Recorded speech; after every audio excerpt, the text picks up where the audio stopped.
There is an imperial orphanage at the temple. This is the place where many saints were born and raised, and it is there that a child lives hated by everyone, teachers and wards. The nuns constantly whispered that the girl was nothing but trouble. The students supported them. They thought that she was a complete nightmare. Everywhere the heroine was superfluous.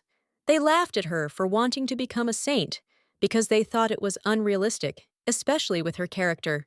Another time when Bells got into a fight with the boy and shouted that he started it, Diana Berlot came to him to treat his abrasions.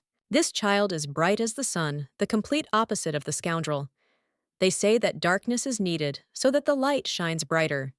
In this case, the girl served as darkness. The country where Belze was born is called Iria, a nation of saints, and both nobles and common people alike honor the hero and the goddess, and the temples in which she is worshipped possess unheard of power and prestige. Their history is full of miracles, performed by saints. The heritage of Aria is inextricably linked with certain people, saints, and the flowers of the temple. In the temple orphanage where Belza lived, saints were born who bestowed unimaginable glory upon the country. It was said that the children in this orphanage received the blessing of the goddess, and that they were endowed with a gift from birth. The main character's ability was healing, thanks to which she was considered a candidate for sainthood. But because of Diana, she was not destined to become someone higher, having broken through. They were the same age as Berlot. They came to the temple at the same time. She also has the gift of healing, and her character is angelic. Unlike Belza, she was gentle and kind with children, and with adults too. People could not stop constantly comparing these two. It's a pity that they got the same power. At first, she gave it her all, and tried to get ahead of her rival. But everything collapsed the moment Diana's guardian appeared on the orphanage's doorstep. The nuns were surprised that the Marquis of Berylot's family had arrived, and they say they left her in the orphanage almost immediately after her birth. Apparently, the gentlemen were tormented by their conscience for the illegitimate child abandoned to the mercy of fate. Although the girls were considered candidates for sainthood, they were as different from the very beginning as heaven and earth. The girl did not expect to become like her rival. She found honor and family, and Belza remained in the shelter after some time. Due to the incident, she first lost the gift of healing. Along with her abilities, the beauty stopped seeing the source of pain in other people. Life lost its meaning until one fine day came. Duke Callios and the young gentleman arrived at the orphanage. The blonde could not believe that they wanted to take her, who had no gift under their care. The heroine understood perfectly well that the Duke's family would be disappointed because she no longer had the ability, and then they would return it back. She did not need extra problems and movements. The girl is attracted to the young gentleman. She carefully examines his black hair, like a moonless night, the sharp gaze of his golden eyes. Edwin Callios was different from others. It is impossible not to notice that the boy looks like a prince from a fairy tale. The moment their eyes met, the lady forgot about everything else, completely immersing herself in him. The little girl smiled, thinking that the young man was quite handsome when she said this out loud. He raised an eyebrow in surprise, not understanding whether she really liked him that much. Pointing her finger at the boy, the girl declares that he will belong to her. Thoughts about adults who might not give her into guardianship cease to worry her. The monk apologizes, forcing the girl to bow her head. She is still too young to understand everything correctly. The Duke smiled. No big deal. Children will be children. The custody issue will be resolved. Nothing can be undone. The little girl immediately joyfully rushed towards Edwin, who with wide eyes jumped to the side so as not to be touched. It seemed that everything would be fine, but the discussions continued, and although the lady had grown up and her status had changed, she was still not welcome. She remained an outcast who was not welcome anywhere. Lady Diana, as usual, was towering. They said that she managed to cure the terminally ill Empress saints. Like her are born once in a century. It's a miracle. The maid, smiling, declared that the young Master Edwin had made a right by becoming engaged to the Saint Belza. Unable to bear it, rushed forward. She was tired of hearing about only Berlot, and that only she was noticed. The woman could not contain her emotions wherever she went. Diana's shadow followed her. No matter how she climbed, she could not get to where the saint was. It turned out that the beauty got absolutely everything that the heroine dreamed of, so much even her lover, and he proposed to Berlot. This is unfair. The maiden already had everything she needed, and even more, and then she dared to wish to take for herself the only thing that the Duchess treasured so much. When this happened, envy of Diana went beyond all bounds, and it was then that one of the Crown Prince's subordinates contacted her, asking if the heroine would like to break off the engagement and become a saint. The messenger reported that Diana's family had conspired with the second prince to kill the emperor, and they gave her a letter containing information and a proposed plan. It turns out that they left proof of the conspiracy on paper. All she had to do was leave the letter and the vial in the marquise's house. The woman found it strange that she had been entrusted with an important mission. Jealousy blinded her, so the girl cast aside all doubts and unnecessary thoughts. The joy that Edwin and Diana would separate forced her to act immediately. However, the truth was different. Belze was a fool who was easily used. The realization came too late. She was detained by the guards without even a chance to justify herself, and then accused of treason and attempting to poison the saint. Immediately after this, a letter containing evidence of the conspiracy was discovered in the Duchess's room, which completely hardened her sentence. Prison was not in sight. A little later, the lady learned that the evidence incriminating the Marquise of Betrayal and the second prince had been altered to frame the Duke and the Crown Prince.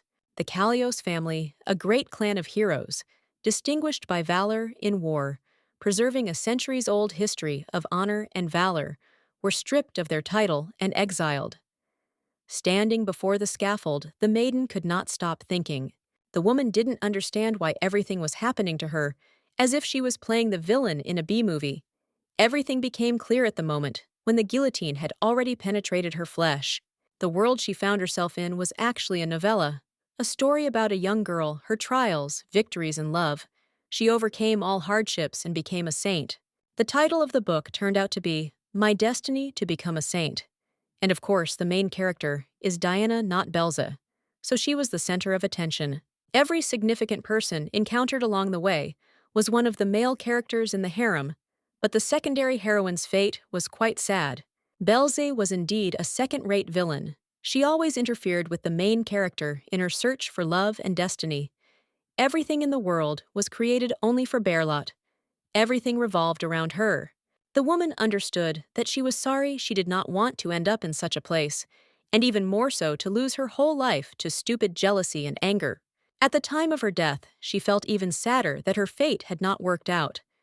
If only she had come to her senses earlier, perhaps everything would have been completely different and would not have ended so tragically. Her eyes opened. The heroine could not believe that she could feel her body again. Feeling her arms and legs, she looked in the mirror, only to discover that she had managed to return to life.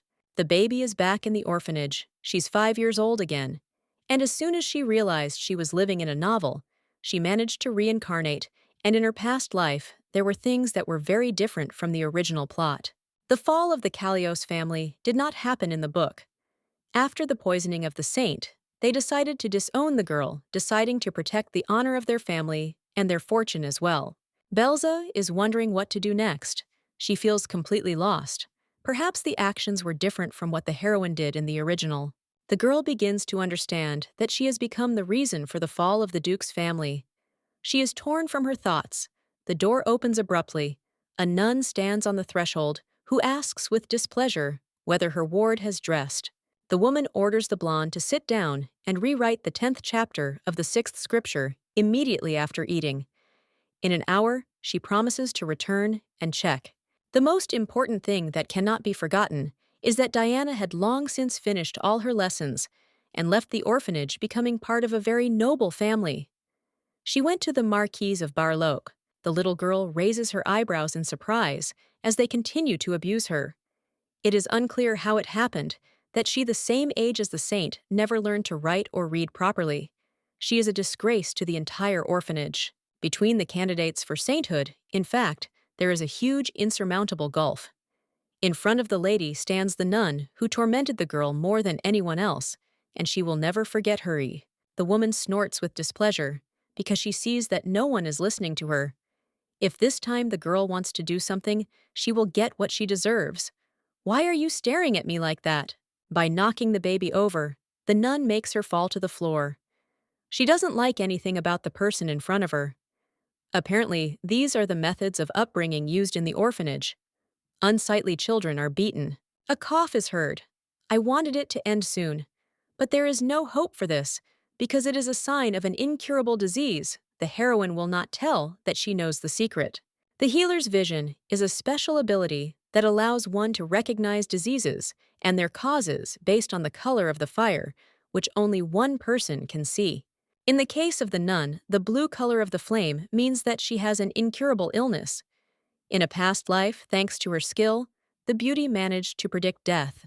The last time the maiden told the truth, the woman decided that she was mocking her, or that an evil spirit had possessed her, forcing her to tell fables. The little girl was locked in the obedience room. The Holy Father took care of this. The beauty did not understand, until the very end, why they did not believe her. She screamed, trying to get out. The blonde was locked up for slandering a nun, and when she died, as predicted, she was locked up in the room again for no reason. For 2 years as punishment, the little girl completely lost her gift of seeing the doctor. In the past, the ability could no longer be returned. The beauty hopes that now everything will be different. Before leaving, Belze is reminded about her studies. There is no need to remind her she was going to do it herself. Diana was always meek, and her rival was disobedient. They, as candidates for sainthood, were almost constantly compared with each other, which was so infuriating that the lady behaved even worse. Only later did the heroine realize that, because of her failure, many families did not want to take custody. If she had behaved like Berlot, she would have gotten out of the damned orphanage much faster. In the past, the notorious pride did not allow her to sink to a lower level. However, the Virgo decided that she would change everything, she would pretend, and make everything better. Once she failed the exam because the girl could neither read nor write, but now she has gained experience, so rewriting chapters will not be difficult. It is the easiest task. The first saint, Arcia, sacrificed her heart to the goddess to stop the spread of evil on earth, and with her act, she began a custom. The little girl looks at the sheet of paper and gasps, because in front of her, there are just some scribbles. Obviously, the mind will not be able to synchronize with the child's body. This cannot but be upsetting. In general, the reality is quite logical, since Bells learned to read and write in the Duke's family, and Eddie himself helped her, carefully supervising the process. Sometimes the little girl felt like she was making no progress at all, but almost always she was told that everything was fine. She just needed to keep trying to finish what she started. The Duke also wanted to see how the girl was doing, and therefore asked her to show him everything, but she refused because she wanted to wait until the handwriting was perfect. Eddie managed to assure the beauty that her father would still see how things were going, so she handed him the piece of paper, and he then said that Belze was doing well. The lady was always harsh, driven by self-doubt, but they were there, never scolded, but on the contrary, tried to calm her down even when everything did not go as desired.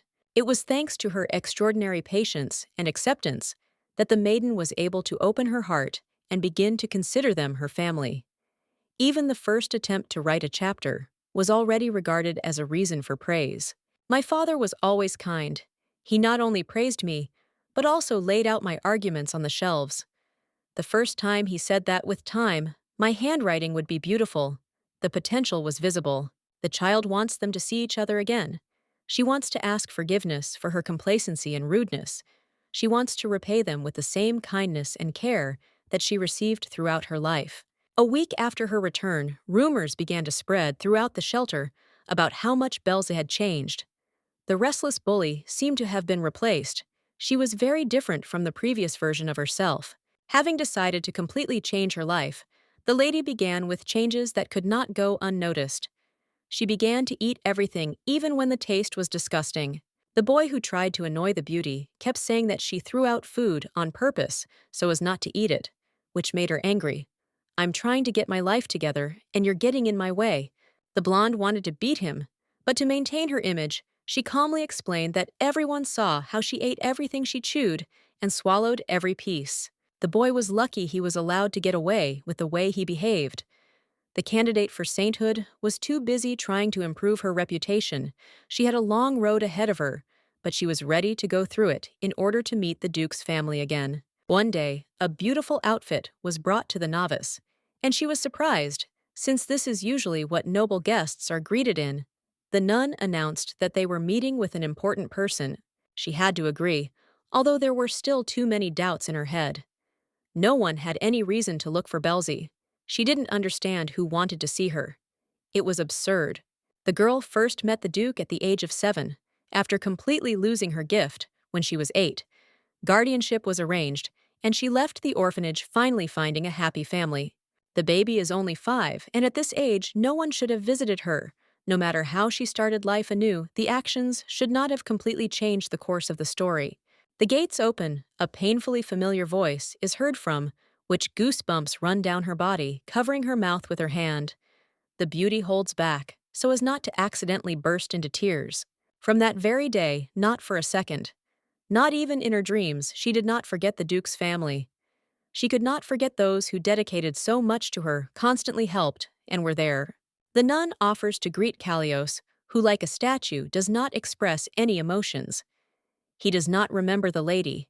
In this world, they meet for the first time. Until the very end, the heroine cannot accept reality and thinks that she is in a dream. She did not even think that she would meet them so soon. Inside, she doubts why did they come so early. The girl doesn't know what will happen next. She only hopes that what is happening is leading to the best. She hopes that fate itself gives her a chance to become part of the family a little earlier. She needs to make a good impression, but she can't control her emotions. The heroine tries to force herself to calm down. She introduces herself the way she was taught. The little girl says that she has the gift of healing. Her manners make the Duke pleasantly surprised. The lady does not understand how she did not start, before the way they look at her with such warmth. Kallios points to the youth standing next to him. This is his firstborn and heir Edwin. It is impossible to raise his gaze. If the lady looks, she will not be able to hold back her tears. The blonde greets the gentleman. The nun is already about to tell about the purpose of the visit, when the Duke interrupts her, wanting to speak out as well. He comes very close, bowing his head. Asking if she wants to say something, her body is shaking. She shouldn't come so close. The beauty can barely contain her storm of emotions. The brunette asks if he is not good enough, because obviously she does not like him. She is already on the edge. It is unfair to remind her of the past. Belzy burst into tears when she calmed down, began to reproach herself for having behaved incorrectly. The Duke forces the boy to apologize, but he is unhappy. Did I do something wrong? Only one saint made mistakes in her new life. Everything is exactly the same. She ruined the first meeting, putting an end to the future, unable to keep up with the emotions lurking inside. The priest asks for forgiveness for the girl, regardless of age. It is important to know that in the Kallios family, a clan of iron blood, neither blood nor tears are known, and generations of swordmasters have been raised in it. The current Duke also had a good reputation in his childhood. Rumors are lies. The Kallios family is very kind-hearted. This can be understood already by the fact that they did not refuse even such a girl and always supported her so. The priest suggests they come another time, believing that Belzy will be of no use, but the Duke resists as it is natural for small children to be afraid of strangers. Having such conversations in front of a child is unacceptable. As is already known, the girl is the last hope they need her to change everything. The conversation turns to a child who was sent earlier. He couldn't help in any way if it weren't for his son. He himself wouldn't have noticed the lack of progress in the treatment. The little girl begins to understand what is being said, most likely about the second son. The Kallios estate is plunged into deep grief, because neither the help of the most famous doctors nor all kinds of medicines can help the boy. The gentleman turned to the temple. As a last hope, they received a decent sum of money. Diana, who was with the Marquis, was sent to the residence. But even she, possessing an outstanding gift of healing, was unable to provide help. As is known, the youth died when Belzy was 7 years old. Before his death, Berlot regularly visited the family for a year. There is still plenty of time, but they have already learned that the powers of the saint do not work. If you think about it, the Duke's first son asked him when they met if he was good enough, as if he already knew everything, as if he too had been transported from the past. The little girl pushes away the confused thoughts. If this were true, the young man would remember the day when the family was destroyed, all because of the candidate. The Duke notices that one of his children is very similar to Belzy. He is also very reserved and polite, jumping up. They tell him I know about him. You are talking about Joshua, right? Last year the lady already met him. You can't miss the chance in her past life. The girl used her abilities on many people.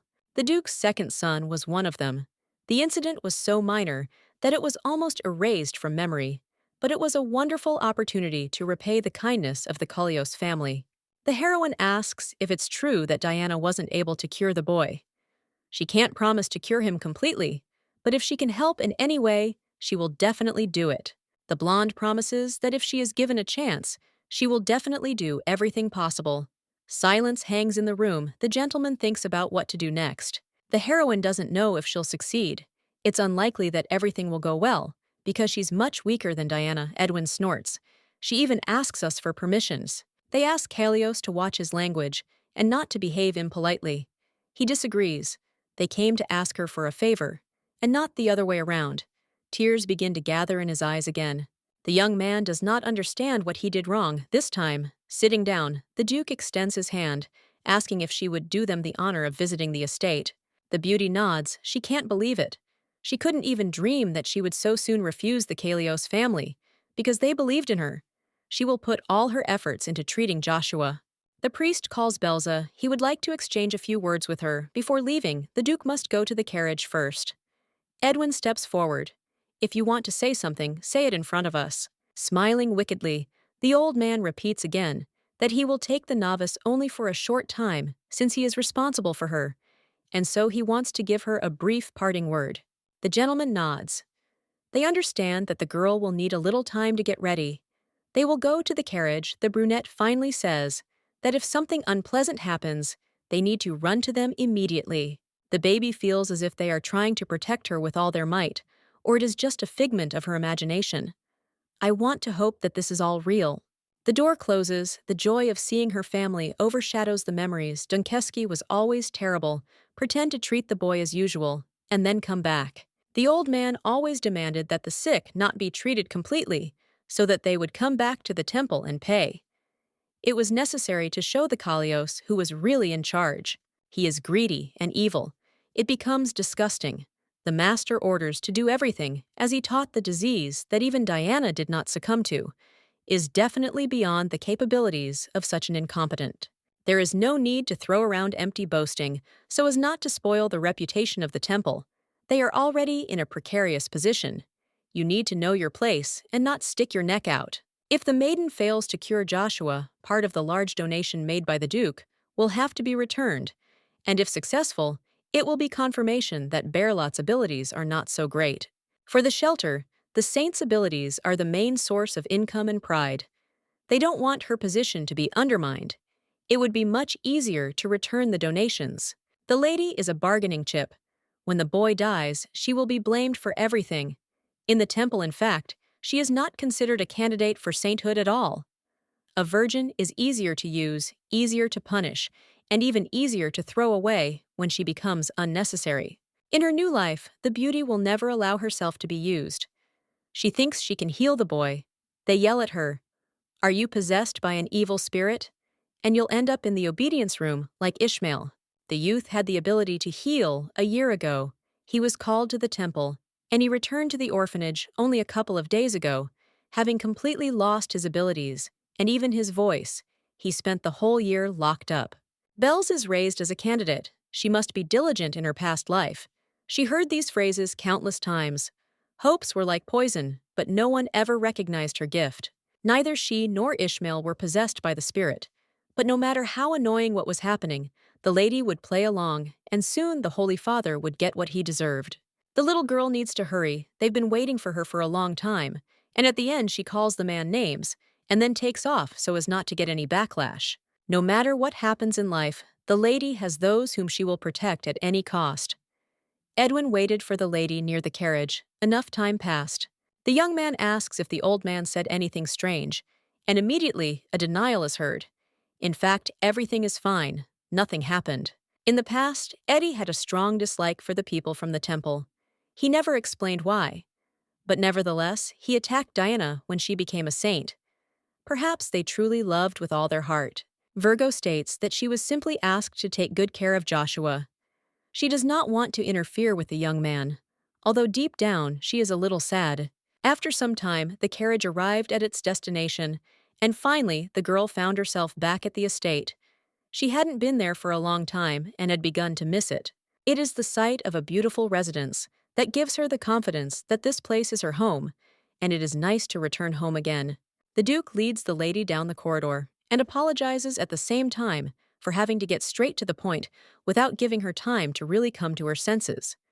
Belza will have to go straight to Joshua. Kallios lies in his room on his bed, suffering from an affliction that causes all his wounds to bleed more than usual, causing him to feel all stages of pain. Virgo feels strange when he sees in front of him someone who died in a past life. Perhaps there is something strange lurking inside, because the situations are quite similar. It's time to get to work. First, you need to check the condition. The bandage on the leg was applied recently, but it is completely soaked with blood. The bleeding does not stop for a long time. The girl recalls the past when the boy died, not from blood loss, but from cardiac arrest, which means that for now, albeit briefly, he is safe. An orange energy glows inside. This color indicates the unknown origin of the disease. In the past, one could only speculate, but everything has changed. Every time the boy was injured, his heart worked to the point of exhaustion. In this case, first of all, it is not the wounds that need to be treated, but rather he can be saved. The girl turns around, but freezes. The same aura emanates from Edwin Joshua's heart is the source of his illness, not his wounds. They are just a consequence. It becomes clear that we are dealing with a genetic disease. In a past life, they met after the healer's sight was lost. It is not surprising that nothing was noticeable. It's strange, but such energy is not visible at all from the Duke himself. Apparently, it was passed down from his mother, who died a long time ago. She needs to concentrate. Belza slaps her cheeks. She has the ability besides. Edwin's energy is weak, which means the illness is in a latent phase. It's good that the fire was immediately noticeable. In the case of the Duke's first son, the treatment will be fairly quick. The problem remains with Joshua. All this time, no matter who treated him, the treatment was focused on the wounds, not the heart. So it is necessary to take care of it before it is too late. The girl will definitely help. Dr. Gordon and Lady Gaston returned. The gentleman went to the temple. It seemed that he would be delayed, but in the end, the carriage arrived even earlier. The healer was late because he was buying medicinal herbs for the master. He notices the girl and sharply asks what she is doing, his hand on the boy's heart. The wound is in a different place. It's strange that they were looking for it near the chest. There's panic inside. It's completely unclear what to do next, how it would be best to justify myself. If the little girl says that she saw the cause of the illness, then her abilities will become known. She does not want to reveal her gift, but how else can she explain the situation? The old man shouts. Even though there is a child from the temple in front of him, he cannot touch the young gentleman as if nothing had happened. Gaston asks why they brought the girl.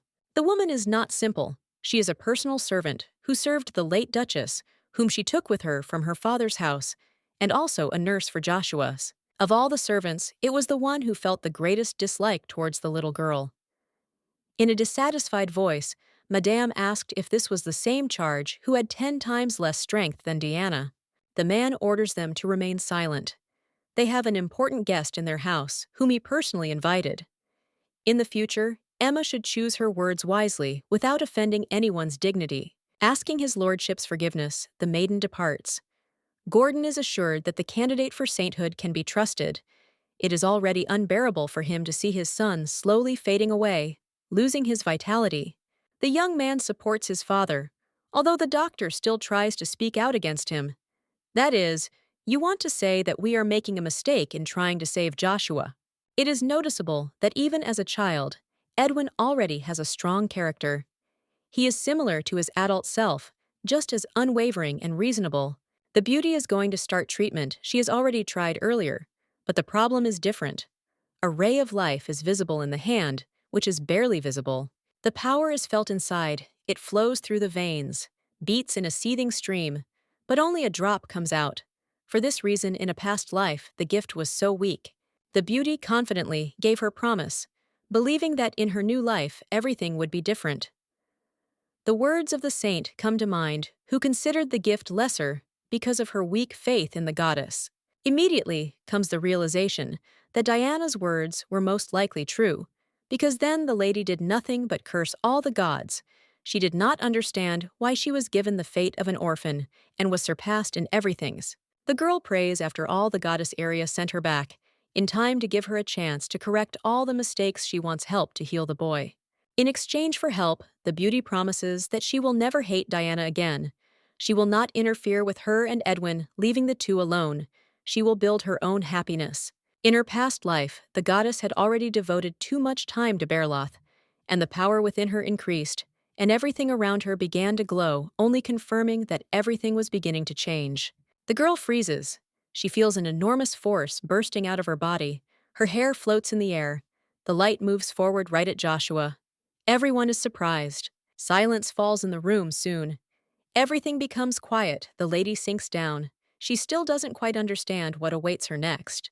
Gaston is the first to panic. The young gentleman has not woken up, which means he is getting even worse. The doctor rushes forward to check his condition. Carefully removing the bandage, he gasps in surprise.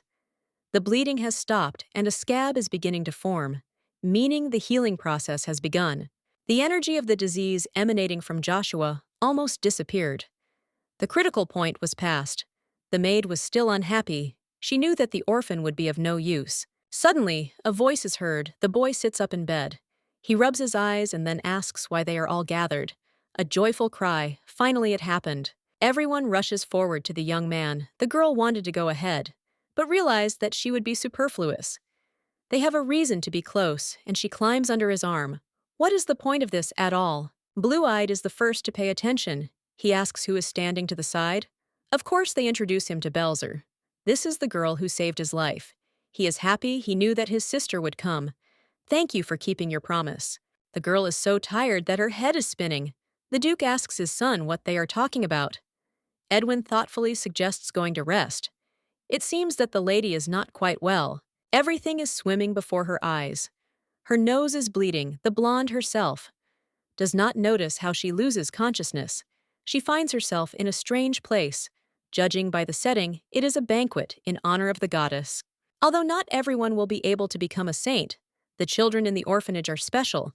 They are all considered a blessing, and every year a banquet is held where talents are showcased. The priest calls Belza. He will not find her, because she knows that the physical body is nowhere nearby. Each time the maiden ran away and hid in the forest. She was very tired of the attention of patients, and this served as the impetus. And now she is transported to that very forest to find herself from the past. That day, the little girl met Joshua. She healed him and asked him to keep everything a secret for a favor she wanted to heal his heart, too. When she touched, she realized that it was more difficult than one might expect. Then, when the girl had already tuned in, the nanny's voice was heard. The heroine promised that when they met again, she would definitely heal him completely, and she ran away. When Belza was 4, she as usual was looking for a shelter to get away from everyone and not have to treat anyone. And that's how she met the Duke, frightened and wounded, and she helped him.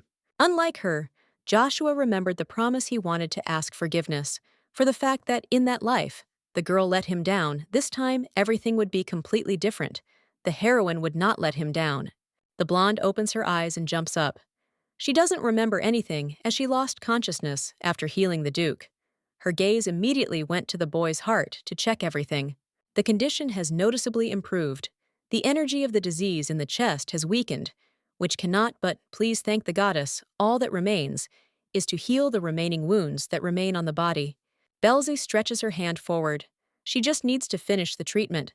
Edwin stops. Her blood is flowing from her nose again. This time the flow is much stronger, which means she needs rest. The boy takes a napkin to wipe his face. The saint tries to resist. There is no point in doing this. She just needs a short break, that's all. Then they will finish the treatment. It turns out that the lady slept for a whole day. First of all, she needs to think about her own health, and only then think about other things. The heroine cannot agree. If the treatment fails and Joshua dies, the Duke, as in his past life, will plunge into the abyss of despair. Last time, by focusing on the heart, the maiden did not heal a single cut. Doubts about abilities may arise. Then the heroine will be kicked out, and no one will complete the process. She says, "I still have strength left in me." The Duke intervenes. "We need to stop treating Joshua. His voice is sad, and his eyes are no longer full of hope. It is obvious that this is all because the lady was unable to heal the wounds. In fact, since last year, the boy had never been so lively when his last meeting with the saint took place. The boy kept telling how the girl had healed her cut knee in the forest near the temple, but he did not go into details, answering that it was a secret. It turns out that it was Belzu who cured him. The picture came together. It became clear why the Duke's family took the girl under their wing after Joshua's death. Someone realized that a hereditary illness had brought him to the grave. The Duke's youngest son's full recovery will be delayed. But now that the girl's doubts have been dispelled, she is confident that she will be able to repay the Kallios family for all their kindness. It will be possible to save everyone in the family from the disease. The girl will gladly do everything that is asked of her. For now, she will rest. Everyone quarreled that she fell unconscious. It's good that everything ended well. Joshua can't bear to see his sister suffer. They see each other a year later. The heroine smiles. He's right that he's trying to care. A voice of protest is heard. Gordon steps forward. The Duke does not understand. Perhaps the old man no longer trusts the heroine, but it is not clear what the reason is. He states that the reason is different. The doubts that gnawed at the man faded before the undoubted talent of this child. As a doctor, he was extremely amazed by them, because he himself could not do anything about the illness of the young gentleman. Despite everything, the hero cannot allow the baby to continue treatment. Such a great power of holy force can destroy the body at the root, then everything will be over. The man watched from the side and personally confirmed that at the moment of loss of consciousness, the child's heart stopped. The blonde's eyes widened. She did not believe what was said. In her past life, the days spent in the prison dungeons, where the maiden ended up on charges of poisoning Diana, were no different from the underworld. Enduring torture and hunger, she discovered a new ability within herself. Kilian Iastard, the second prince of the empire, realized that what is called the blessing of the goddess, no matter how much the lady was cut, the wounds healed. She can even live without a heart. If the temple found out about this, she would be recognized as a saint. The Marquise, watching from the side, asked her to be careful with her words. The heroine was sentenced, and at that moment, the lady began to think about why all the troubles were falling on her head. The woman endured unspeakable pain, but as soon as her suffering stopped, she opened her eyes again and returned to the past at the age of 5. The lady is worried she doesn't even understand if she even has a heart since it stopped. How can this be? She didn't feel its beating in her chest from the very beginning. Doubts torment her. Despite this, she returned to the past. The heart must also be in place. It may be that what was taken away in the past did not return. In this case, the heroine is alive, only because she received the goddess's blessing. As the prince said, that time the lady becomes even more confused. She does not understand where this is all leading. The doctor sits down next to her and suggests that the enormous holy energy at such a young age led to a brief heart attack. There is no other way to explain it. The pulse is still weak and thread-like. In other words, demanding that the girl heal the young master is tantamount to asking her to give her own life in exchange. Gordon suggests forgetting about treatment, but the baby again tries to dispel doubts. Even though her heart remained in another timeline, she is still alive, and Joshua's condition cannot be allowed to worsen. The heroine suggests asking any of the temple's ministers. Each of them will confirm that there is no one more restless than the lady. The condition of the heart cannot be determined without a thorough examination. Gordon understands that the cause of the illness is unknown to him. He repeats himself, an argument unfolds. The lady promises to be more attentive. She will not stop trying. The Duke enters the conversation to have the last word. It is better to give them a little time to make a decision, for now. They will provide the lady with support, try to help. In response, the girl swears with everything she has that continuing the decision will not harm her health, and even if it does, it will be a completely personal initiative. Gordon is asked to prepare everything necessary. The beauty is certainly full of energy. The doctor is obliged to obey if that's what they say. All the medications that will help restore strength will be collected. Belze suggests using the Relius herb. It is best suited for recovery. The old man snorts because the price of the medicine is too high. The Duke, with just one look, forces him to agree. Gordon nods. It will be done, and next time he will return with the necessary herbs for the sake of healing. Joshua, the best ingredients will also be needed. There is no other way. For now, the heroine allows herself to breathe a sigh of relief. She has sorted out the treatment and the heart. But there is one more matter to be resolved. She wants to check on the condition of the Duke's eldest son. She needs to make sure that everything is all right. The girl treated Joshua, but while doing this, she was left with a strange feeling. Edwin definitely knows much more than he's saying. Intervening, the Duke wants to know why they treated the heart instead of the wounds. He never received an answer to his question earlier. Gordon agrees he is beginning to suspect something. He needs to take advantage of the opportunity. The blonde talks about the illness. The young gentleman suffered from an affliction that caused blood to flow constantly from any wound. Even Diana herself couldn't heal the scratches, so they came to check his organs. In that case, the heart took on all the load. The lady hopes that Gordon will guess everything she used. Two abstruse words and excuse comes to mind. I read it in a book. Edwin was only surprised by the fact that the beauty could read. The doctor understood everything. Apparently medical support was not enough. He obviously understood this before. There were thoughts that the cause lay in another organ, but doubts were discarded. Because Joshua is still young, apparently he relied too much on the ability of a young body to recover. The problem is not the speed of recovery. The disease affects the heart specifically, so it cannot restore blood flow even when the wound finally heals. Besides, the lady had read in the book that illnesses were hereditary, so she again insisted on examining Edwin. The doctor did not understand. There was no mention of anything like that in the Duke's family. It was only briefly suggested that the problem was not in the wounds. Most likely everything was passed down hereditarily through the mother's line. The doctor asks for forgiveness. He has no excuses. If he had managed to notice earlier, everything would have been different. The Duke asks everyone to raise their heads. He knows better than anyone how Gordon worked without sparing himself. Now that the source is known, the treatment will progress more successfully. Edwin didn't understand why they were dragging him along. They were reminding him that last year's screening had been missed, and since they suspected a genetic disease, they needed to get tested. It was a relief the boy would be able to recover. The happy days are coming to an end. The lady says goodbye to her family. It even seems to her that it was all a dream. She wants the peaceful time not to end. The temple sent a nun, especially because Belza spent the whole day at the estate and did not return to the orphanage, leaving nothing to do but say goodbye to Kalios. Grabbing the child by the hand, the woman dragged her to the carriage. Because His Holiness had been waiting for a long time. I would like to hope that at the next meeting, Joshua will be healthy. It's good that the mission is accomplished. The youngest son will recover, and the eldest will also undergo an examination freed from the threat. Before leaving, the young man asks not to call him young master.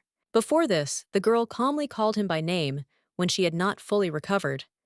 Such a familiar address to an aristocrat in a past life led to everyone hating Belzu. Belz, realizing that she made a mistake, begins to apologize, but she is stopped in time. Next time, she will call the gentleman by his name. They will definitely see each other soon. Whether it seemed so, or was it real, the young man smiled, in fact.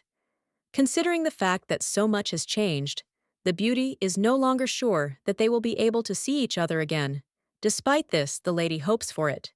The conversation turns to custody of the girl. It seems they've discussed everything. A long time ago, Joshua's condition has noticeably improved. But when Diana was in charge of the treatment, there was absolutely no progress. Logan, the Duke's advisor, enters the room. He disagrees, saying that, thanks to Berlot, several severe attacks were avoided, meaning the treatment was effective. The young man is asked a question that is quite logical. He is obliged to explain how there was no long-term effect then. The boy lay in bed and continued to lie there completely unconscious. Edwin is rude because he is tired of listening to tall tales. As far as we know, Logan is responsible for the temple donations. He is quite good at making up excuses. Everyone will mind their own business. The hero is telling the truth, because not only was Joshua not getting better, her gift had completely stopped working. Although in the temple, they said that the power only works on those who still have the will to live. The temple stopped all attempts, and without flinching, sentenced the boy to death. The father noticed how Edwin had matured. He considered that all the blame was on him, and wanted to take responsibility for his actions. The young man blamed himself for any wounds Joshua suffered. After returning from the temple, he locked himself in his room and did not come out for several days. When the guy finally came out, his eyes were red from tears, his hair was disheveled, everything indicated how much he was worried. He found out that there was another candidate for sainthood in the temple. He needed to find out more about her. The young man had always been quite collected for his age, but from that day on, those boyish traits no longer remained in him. Everything changed so chaotically. Even in a situation where his younger brother's life was hanging by a thread, Edwin did not show the slightest sign of excitement, thinking coldly and sharply, as befits a great heir of the family. Fortunately, the young gentleman's condition is improving day by day. However, there is no guarantee that a crisis will not occur again. The girl can be summoned frequently while donating money to the temple. It seems it would be better to take the baby under guardianship. Gordon agrees she has shown extremely outstanding abilities, and in addition, wonderful knowledge in medicine. The doctor was very interested in her assumption about a genetic disease, so he sent a telegram to the family doctor of the Marquis of Tebron in the homeland of his wife, Kalios. It turns out that in her family there were cases of sudden deaths from symptoms similar to Mr. Joshua's case. They will send a package of documents. A very clear course of treatment is planned for the young gentleman. The Duke did not even think of writing to his wife's homeland. He had already had a strained relationship with Tebron, and after the death of his daughter, they became even more distant. Gordon repeats again that the blame lies entirely with him since he is the attending physician. The brunette waves it off. You better be glad that we realized everything not too late. The issue of guardianship over Belza is not completely closed, but if you think about it, if they combine the medication and her ability to heal, it will definitely benefit the young man. The only thing that worries me is the girl's gaze. It's as if she can see right through people. The child has a powerful force, and also a rare eye color, an extremely ominous omen. Edwin asks if the doctor is angry with the girl.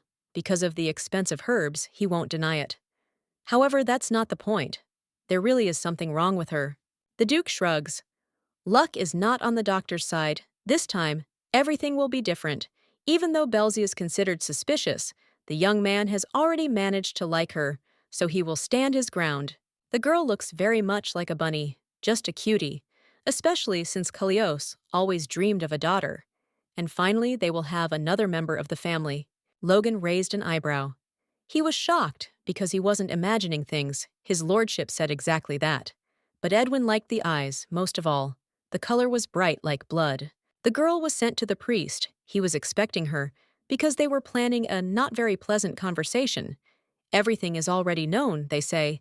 Thanks to help, the condition of the youngest offspring is improving. It would be best to explain how this happened.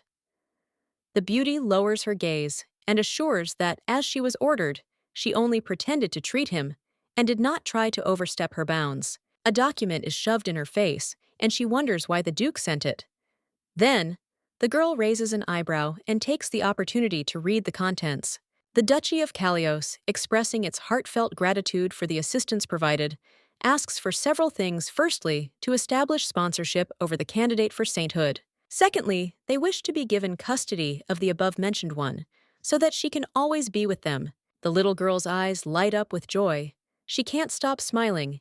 It becomes clear what the Duke meant when he promised that he would support Belzy in everything. The letter states otherwise, since during the visit of the candidate for sainthood, it became clear that Diana's treatment was completely ineffective. The duchy will not demand a refund, but asks for a full cost estimate. It's not clear why they would do this. They already know the cause of Joshua's illness, so there is no need to take Belzy under their wing. They can simply call her to the estate from time to time. The priest grabbed the girl by the shoulders. He ordered her to act as usual. However, she dared to disobey, deciding that she had the right to do as she pleased. Backing away, the girl justifies herself. She used a little holy power to make them believe her, but she didn't think that she would receive a complete healing. She wouldn't be able to get out of it. The wound suddenly healed. The girl was very surprised. Probably the goddess herself helped. The priest begins to scream. It becomes scary because the atmosphere around changes. The girl doesn't even realize how much she's messed everyone up by curing the little boy. Purple-black flames are gathering around the man's face. Never before had anything like this been seen. Joshua was supposed to die, and the Kallios were supposed to be plunged into grief and sorrow. It is hard to believe that the priest initially wanted to let the boy die. This was obviously the reason why the treatment had to be less than full strength. Her voice lowers. Belza has been given as many chances as she needs, but every time she opens her mouth, nothing but lies come out disputing her words. She shows that she is possessed by evil spirits. The girl is grabbed by other ministers. She screams that there are no spirits, but she is ordered to be silent. She will get rid of bad behavior in the obedience room. Only in a closed room will all anger and all temptation leave the soul, and after some time it will be able to beg forgiveness for all its sins. It is scary that it will have to be locked up again and lose its strength.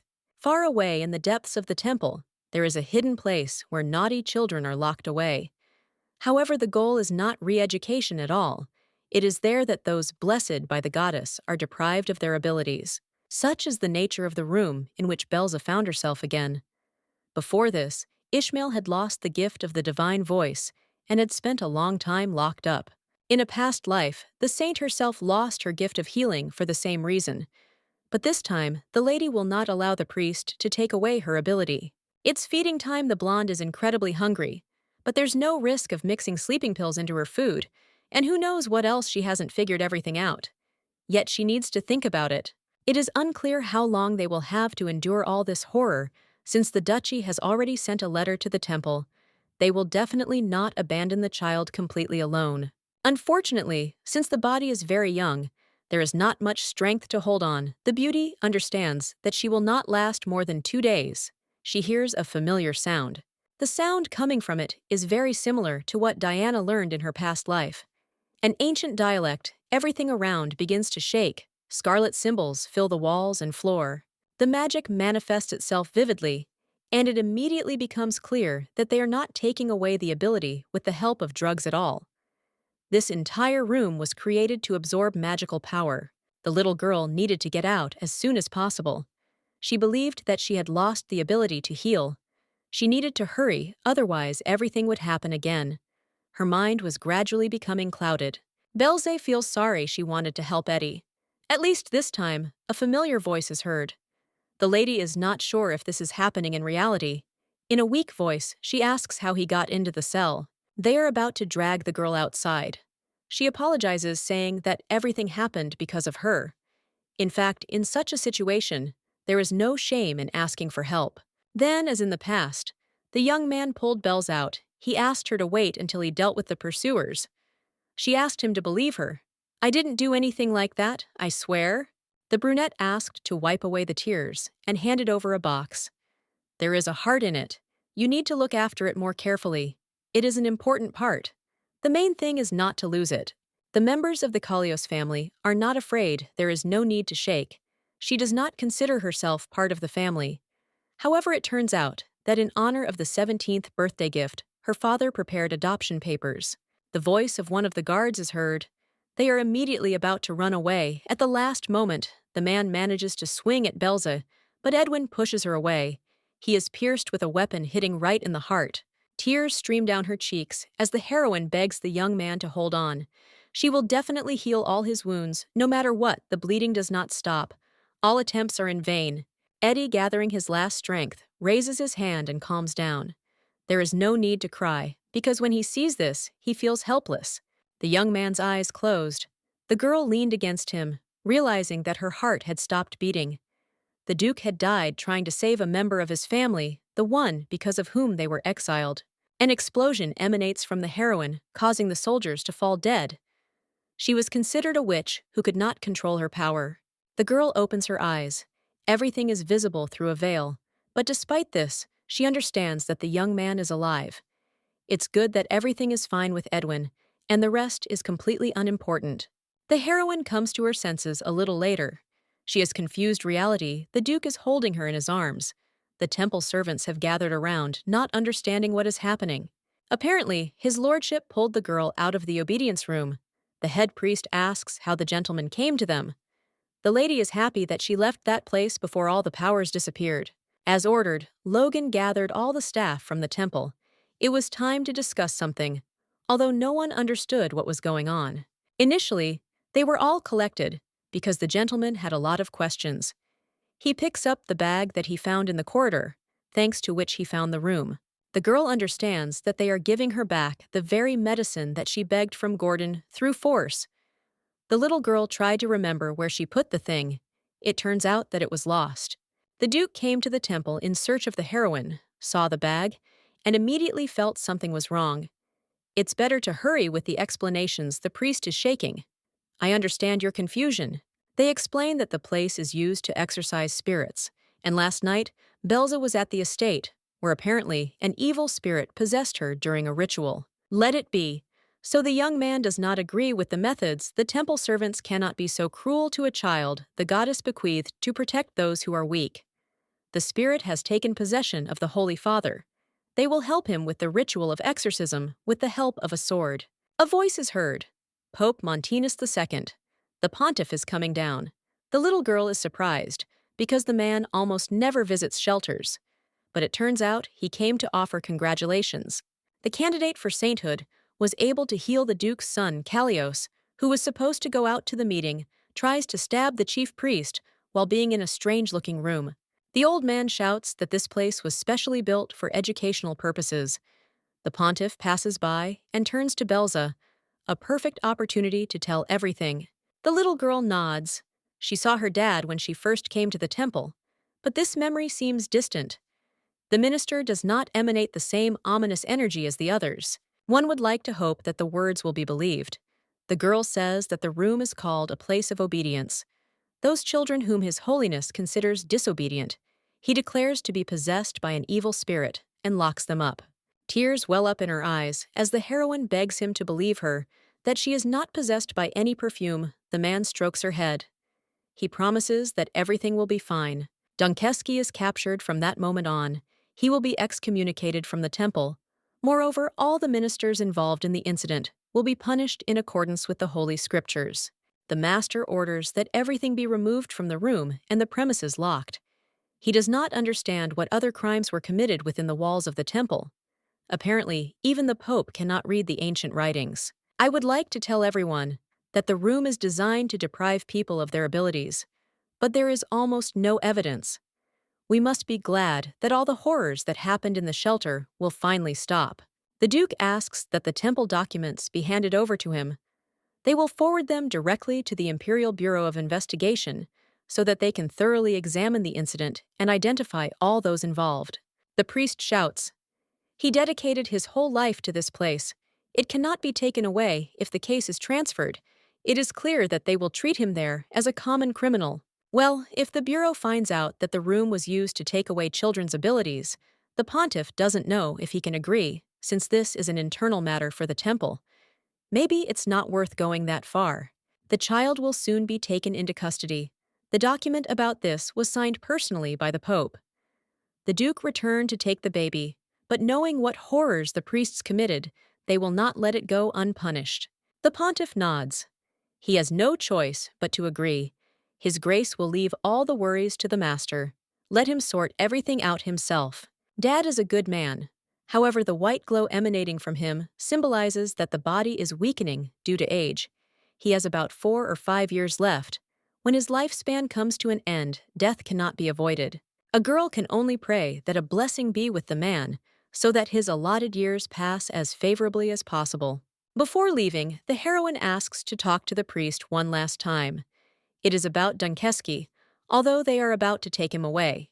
With sweet eyes, Belza explains that her desire is quite natural. After all, he looked after her all these years. The heroine wants to say goodbye to him. So be it. Going down to the old man, the blonde addresses him by name. Since he is no longer a priest, thanks to memories from a past life, it became clear that the gentleman has the same energy as the knights who were chasing her with Eddie. Then she managed to destroy the squad, with the help of divine power, doing it in the blink of an eye. It is not clear how this happened, but in this life, the girl wants to try to do the same. The girl puts her hand to her face. She collects her thoughts, and having spoken her last words, uses sacred energy. He falls to the ground, asking the goddess to have mercy on him. The old man lost consciousness before leaving. The heroine smiles. wishing that the man would serve his time in the cell at the bureau, because that is what awaits him, nothing more. Finally, relief comes going upstairs. The maiden meets the Duke, putting his hand on her.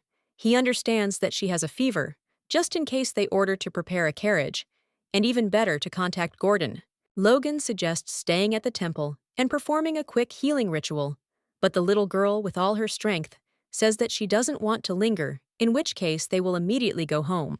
Belza does not remember how she lost consciousness, but when she opened her eyes, she realized that the Nazir name was in the very room in which she lived. In the past, she finally returned to the Duke's estate. After the maiden had used a lot of energy to drive the spirit out of the priest, she fell fast asleep in his arms again, alarming everyone, making them think that the condition had worsened. Tara, the personal maid who will always be there, enters the room. It is a pleasure to meet her. Her eyes light up. The beauty does not understand how she could have forgotten about this meeting. Tara was one of the few people who treated her with warmth. She had a crowd of younger brothers and sisters, but at the same time, she brought all the whims with a smile, saying that the girl reminded her of her youngest. For some reason in the past, the lady decided that she was treated the same as everyone else, and was always compared to Diana behind her back. And as a result, in a stupid burst of pride, the girl fired her. After being fired, the maid realized how well the maid had treated her, but it was too late. None of the other servants liked Tara, because she always protected her mistress and was on her side. At the sight of his assistant, his heart is filled with joy. In his new life, everything will be different. Belzy imagines that the Duke has taken her under his wing, so she will live on the estate. The little one will appreciate those who treat her with kindness. The time has come to try on a dress. It is not too pretentious, but not too simple, so as not to stand out from the rest. The servants will no longer whisper condemning the beauty's outfits. In the past, they were always dissatisfied with something Tara offers to help by slightly adjusting the sleeves. The child is too small and fragile for her age. I can't believe that they didn't even feed the children properly at the temple orphanage. We need to take good care of my lady. Gordon said that the lady had recently fainted. He had prepared a new medicine, which was surprising because he had been walking around with a dissatisfied face when they first met. Although the temperature had already subsided, the maid had heard that the mistress was often unwell, and the medicine she had been given would definitely come in handy, as it would boost her immunity. Opening the package, the girl grimaces. The smell of the powder leaves much to be desired. It is also bitter. It is necessary to take everything, otherwise the young gentleman will not be allowed to treat her. Gaston enters the room. She is as usual, incredibly strict. She was told in advance to send the girl as soon as she woke up, but the subordinate did not do so, ignoring the orders. Tara tries to justify herself. The baby had to be brought by 3 o'clock. Of course it doesn't matter, the gentleman is waiting. The sooner you get to him, the better it will be. Under other circumstances, the girl would not have been allowed to even set foot on the estate. She would have remained in the shelter along with the others. The heroine needs to be grateful, since she ended up in the residence. For the sake of Joshua's treatment, she must do everything in her power to prove her right to be in this place. Tara tries to intervene, declaring that it is impossible to communicate with a child like that. She is assured that everything is fine. The girl does not dare to object. Emma is the servant of the late Duchess. Everyone respects her in the estate. It is impossible to act rashly, lest everything end extremely badly. Since the Duke brought Belzy, she will not miss the chance. Although she is sure that he does not think the best of her, she needs to prove that help will be provided to Joshua. The little sister is met by a boy who has been waiting for a long time. A smile appears on his face. The only thing is that it is not clear why he calls the novice like that, as if he does not know that they are the same age. The gaze turns downwards. The condition of the heart, fortunately, has not changed in any way. On the contrary, everything is stable and good, which means the treatment will go according to plan. Gordon notices that the girl looks quite cheerful, which is good because it means the medication is helping. The fever is gone. She has plenty of strength, which is also a pretty good sign. Thanks to the help and medicinal herbs, the girl fully recovered. The doctor knows everything about the correct treatment. If any illness occurs again, you need to contact him directly. If everything goes well, the gentleman will not need any medicine, although the treatment itself may be a little unpleasant. But if everything is endured courageously, the Duke will reward his son. The boy asks for one wish. It's sweet that he doesn't even need much. Only this smiling, the beauty nods. In that case, it's better not to cry and hold on until the very end. It's time to get down to business. Last time we managed to suppress the main source of the disease, and now all that remains is to remove the secondary symptoms of the illness. There's not much work to do. Energy bursts out. What is happening is reminiscent of how the girl used power on the priest, a completely new, unknown feeling, in order to prevent the disease from taking deeper roots. You need to act carefully. The blonde goes further. There is still a little left to completely finish the treatment. Then Emma throws Belzy aside. You are a stupid girl. You don't see that the master is in pain. How dare you? Gordon yells at Gaston, trying to make it clear that all this was part of the treatment. The heroine gets up. She almost did something irreparable due to a sharp push to the side. The healing process can indeed be painful, even to the point of losing consciousness, but there was very little left to bring the matter to a victorious end. Gaston screams, if something happened, the blame would fall entirely on the shoulders of the candidate for sainthood. The boy says nothing while the girl is blamed for the fact that he feels this way. The young man's wound itches.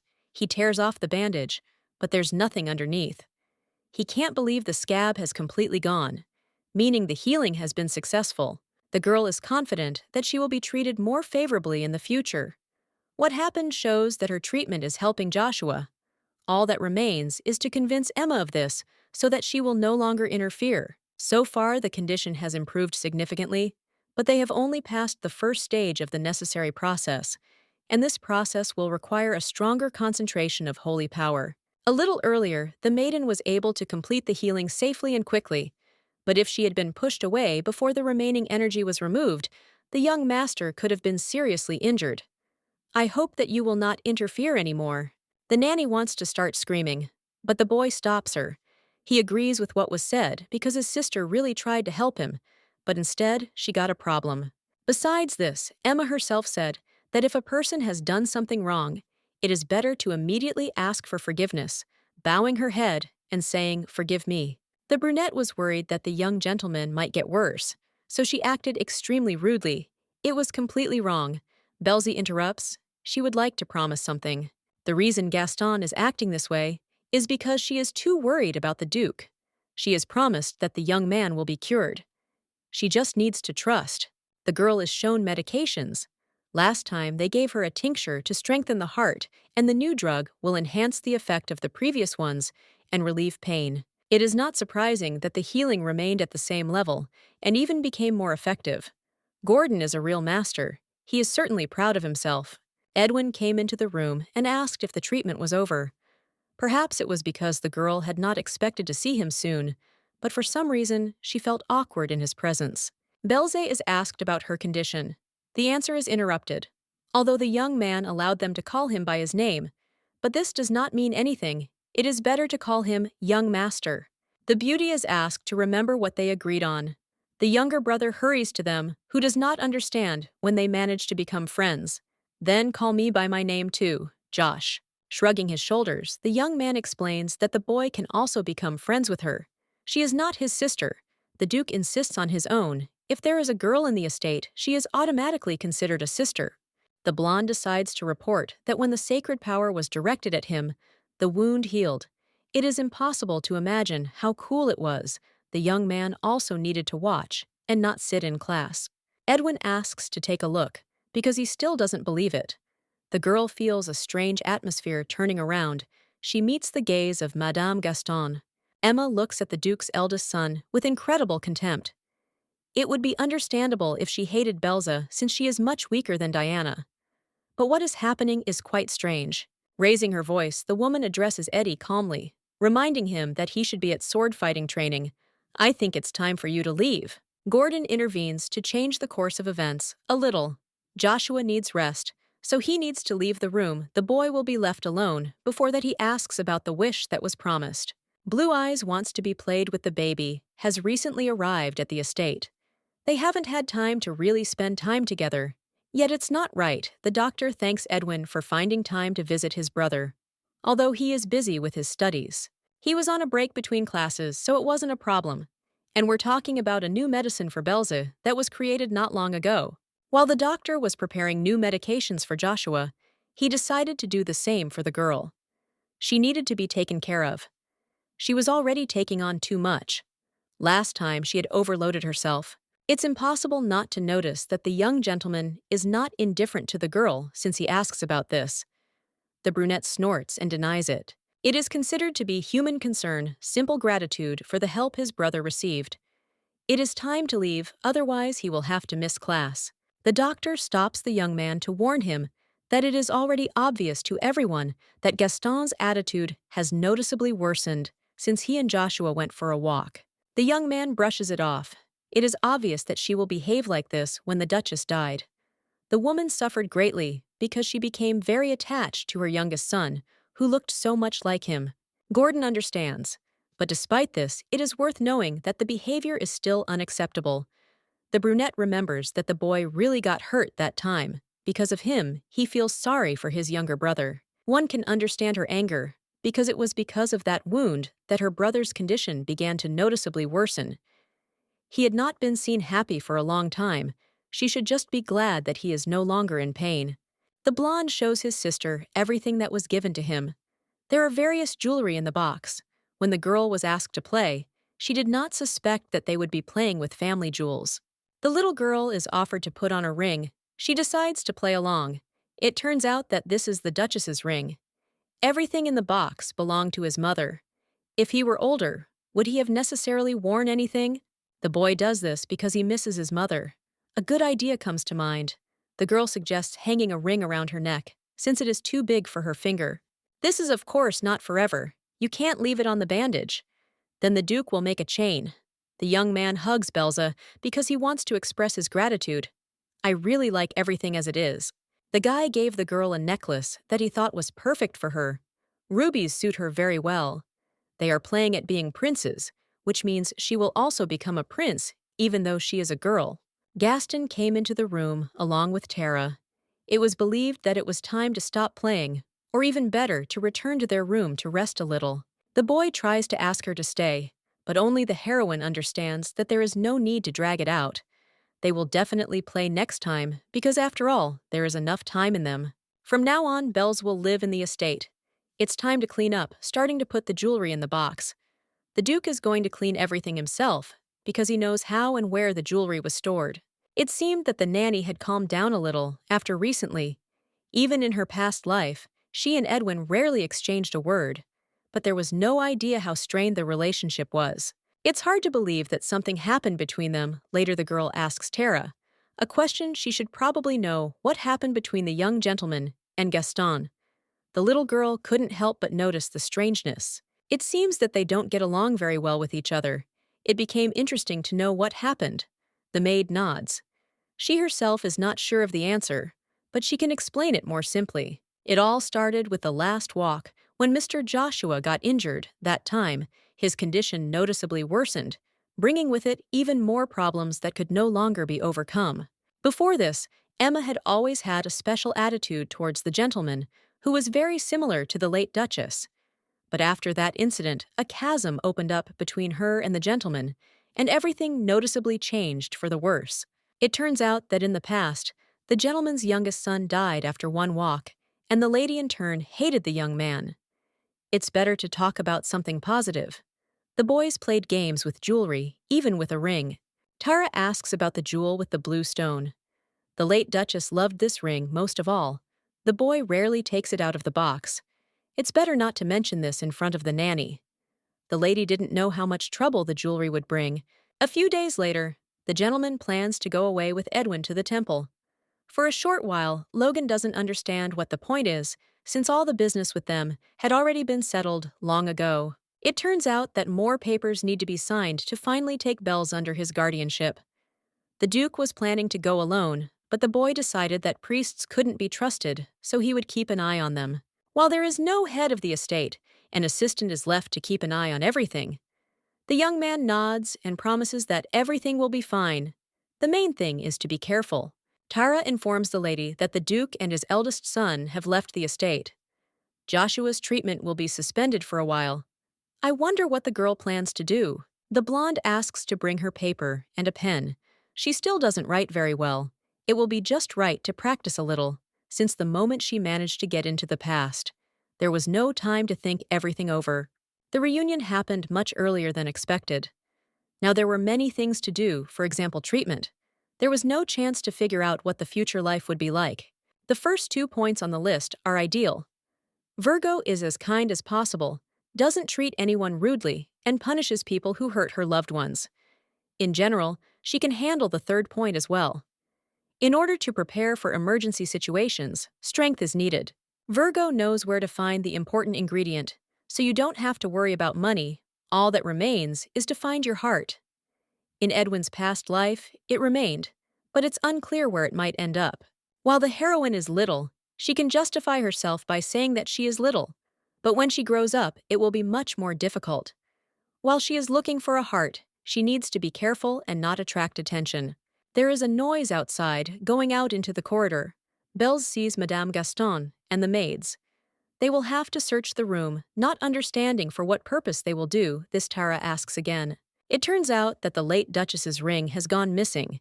And what's more, a ribbon from a dress was found in the corridor between Josh's rooms and the estate's new occupants.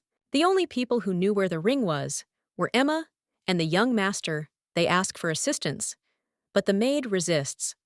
Why are you accusing us of theft? Most likely, no one in the Duke's family would try to steal the ring, which means it is logical to suspect a stranger who recently appeared in everything. In such situations, it is better not to be stubborn, especially if she is innocent. The beauty steps away and invites the maids inside, so that they can examine everything. The maiden remembers that the boy put the jewelry in the box, but it is not clear what the thief's goal was. One of the maids screams that she has found a similar ring. Gaston takes a closer look and gasps. The girl freezes in horror. Her head can't wrap her head around the fact that she was set up. Starting to scream, the girl assures that she did not touch the jewelry, but she is not even allowed to speak out. The head maid is sure that Belza is to blame for everything. Things are bad. The heroine didn't need to know where the ring was kept, and after that, it was found in her room. She understands that everyone will suspect. It seems that this is the end, but then Joshua appears in the room. The gentleman is trying to catch his breath. He obviously ran the whole way. He feels unwell. The young man is crying, while he assures that his sister did not steal anything. She even made him a pendant. One of the maids intervenes, believing that the candidate for sainthood has deceived her master. Otherwise, why would her ribbon have been found in the corridor leading to the room? The girl begins to understand that everything is not right. She asks who found the ribbon. That same maid discovered it when she was cleaning. Bells is sure that she will be able to expose the lie. Something doesn't add up because not many people saw how that very ribbon was tied around Joshua's neck. Only Belzatara and Madame Gaston were there. The heroine's eyes sparkle. She wants to understand how exactly it became clear that this particular ribbon belongs to her. The maid tries to justify herself. Did you really take this child's words so seriously? There is no bias towards the young lady. No one will try to falsely accuse her. The ring was really decorated, and for a completely logical reason. A voice is heard, the door opens. The Duke and Edwin stand on the threshold. The maid is detained to sort everything out, to understand what is true and what is not. The man is menacing. He had no idea that such terrible things would happen right under his nose. He will personally interrogate the suspect. Emma tries to assure that there is no point in this. I will talk to the children myself. The maid intervenes. There is nothing to investigate because the stolen ring was really found in this room. Of course, it is Belza's fault they try to shut Anna up, but only the Duke can do it. It is necessary to imagine that the girl is innocent, and then the true criminal will be guilty not only of courage, but also of insulting a member of the ducal family, for which he will be exiled. It was the candidate for sainthood who saved Joshua's life. She is part of the family that Kallios personally recognized. The insults inflicted on this child are tantamount to an insult to the family. Edwin advises praying to all the gods while the investigation is ongoing. He hopes that the culprit will not be Anna, who so brazenly showed how much she is against it. The Kallios do not forgive those who harm the family. If guilt is proven, the punishment will be more than cruel. Emma assures that the maid would never do such a thing, and then she falls to her knees. The woman begs and asks for forgiveness. Debt collectors hunt her daily. She owes so much that she has had to steal things, preferably jewelry, so that they would be worth more. Previously, the maid overheard a conversation between Gaston and Logan, from which she managed to find out where the box was located. She found out where the jewelry was and took the most expensive ring from there. The Duke orders the knight to seize the woman. She would not have done such a thing if her life was dear to her. She is led away while cries are heard that such a thing will not happen again. The girl breathes a sigh of relief. It's lucky that everything is over. If the Duke and Edwin hadn't come, they would have definitely blamed her for everything. It's scary to imagine what kind of punishment would have awaited her in that case. Gaston comes up and asks for forgiveness. She lost her temper when she learned that the ring of the late Duchess was missing. Without investigating, the blame immediately fell on Belza's shoulders. Even though Anna was more suspicious, Emma didn't want to think badly about someone she had known for a long time. The blonde realized that in such a situation, the way she thought seemed quite logical. Nodding, the little girl accepts the apology and thanks she can't be angry, so it's better to pretend that nothing happened. The lady refuses. I realize my guilt, so I will leave the mansion. After the incident with the ring, Gaston was really going to leave. The Duke tried to persuade her to stay, but Emma was adamant, and in the end, as she wished, she quietly left the estate. The woman understood that if she stayed, she could inadvertently distance the gentleman from his peers with her care. Belza helped the boy, but the lady went so far as to blame even her. Joshua couldn't stop crying. He didn't see anything wrong, the maid just missed the Duchess. It was she who taught him to play the prince and allowed him to play with his mother's jewels. One day, the young man saw the expression on the woman's face as she looked at the things that used to belong to her mother. It was very sad and her heart was broken. If he had known what would happen, the hero would never have taken out the ring. Emma tries to calm the young Duke down because she doesn't want him to be in even more pain. Gaston is happy that she had the chance to take care of such a wonderful person. Belza thought that, at least in the new life, they would be able to get along. Obviously, she was wrong. It's a bit of a pity. The lady says goodbye to the lady. She understands that having witnessed the miracles that Diana was able to perform, she could not fully trust her. She is told that everything is not so. If I manage to meet her, I will tell her that there is no need to worry about you. The heroine explains that she was always worried that the girl's strength was too weak, constantly asking how she could help. And after seeing the girl in action, Gaston stopped worrying, realizing that everything would be fine. It's sad to realize that the situation had worsened long before arriving at the estate, since Diana spoke so much about the candidate for sainthood while she was at the estate. It is not at all surprising why there was such a biased attitude. The only thing that is not clear is what prompted Berlotte to speak out in this way. She said that she was only worried, but perhaps the reason was a little different. Joshua distracts his sister. She has been standing by the window for a long time, and staring out mindlessly. The blue-eyed one is sadder than ever. He is very upset by Gaston's departure. The baby doesn't want him to be lonely, so she's going to spend a little more time with him, and they're going to play. Edwin hadn't been seen for a long time. He should have been training, but he doesn't like being watched, so his younger brother never saw him train. The Duke's eldest son's fencing abilities were outstanding from childhood.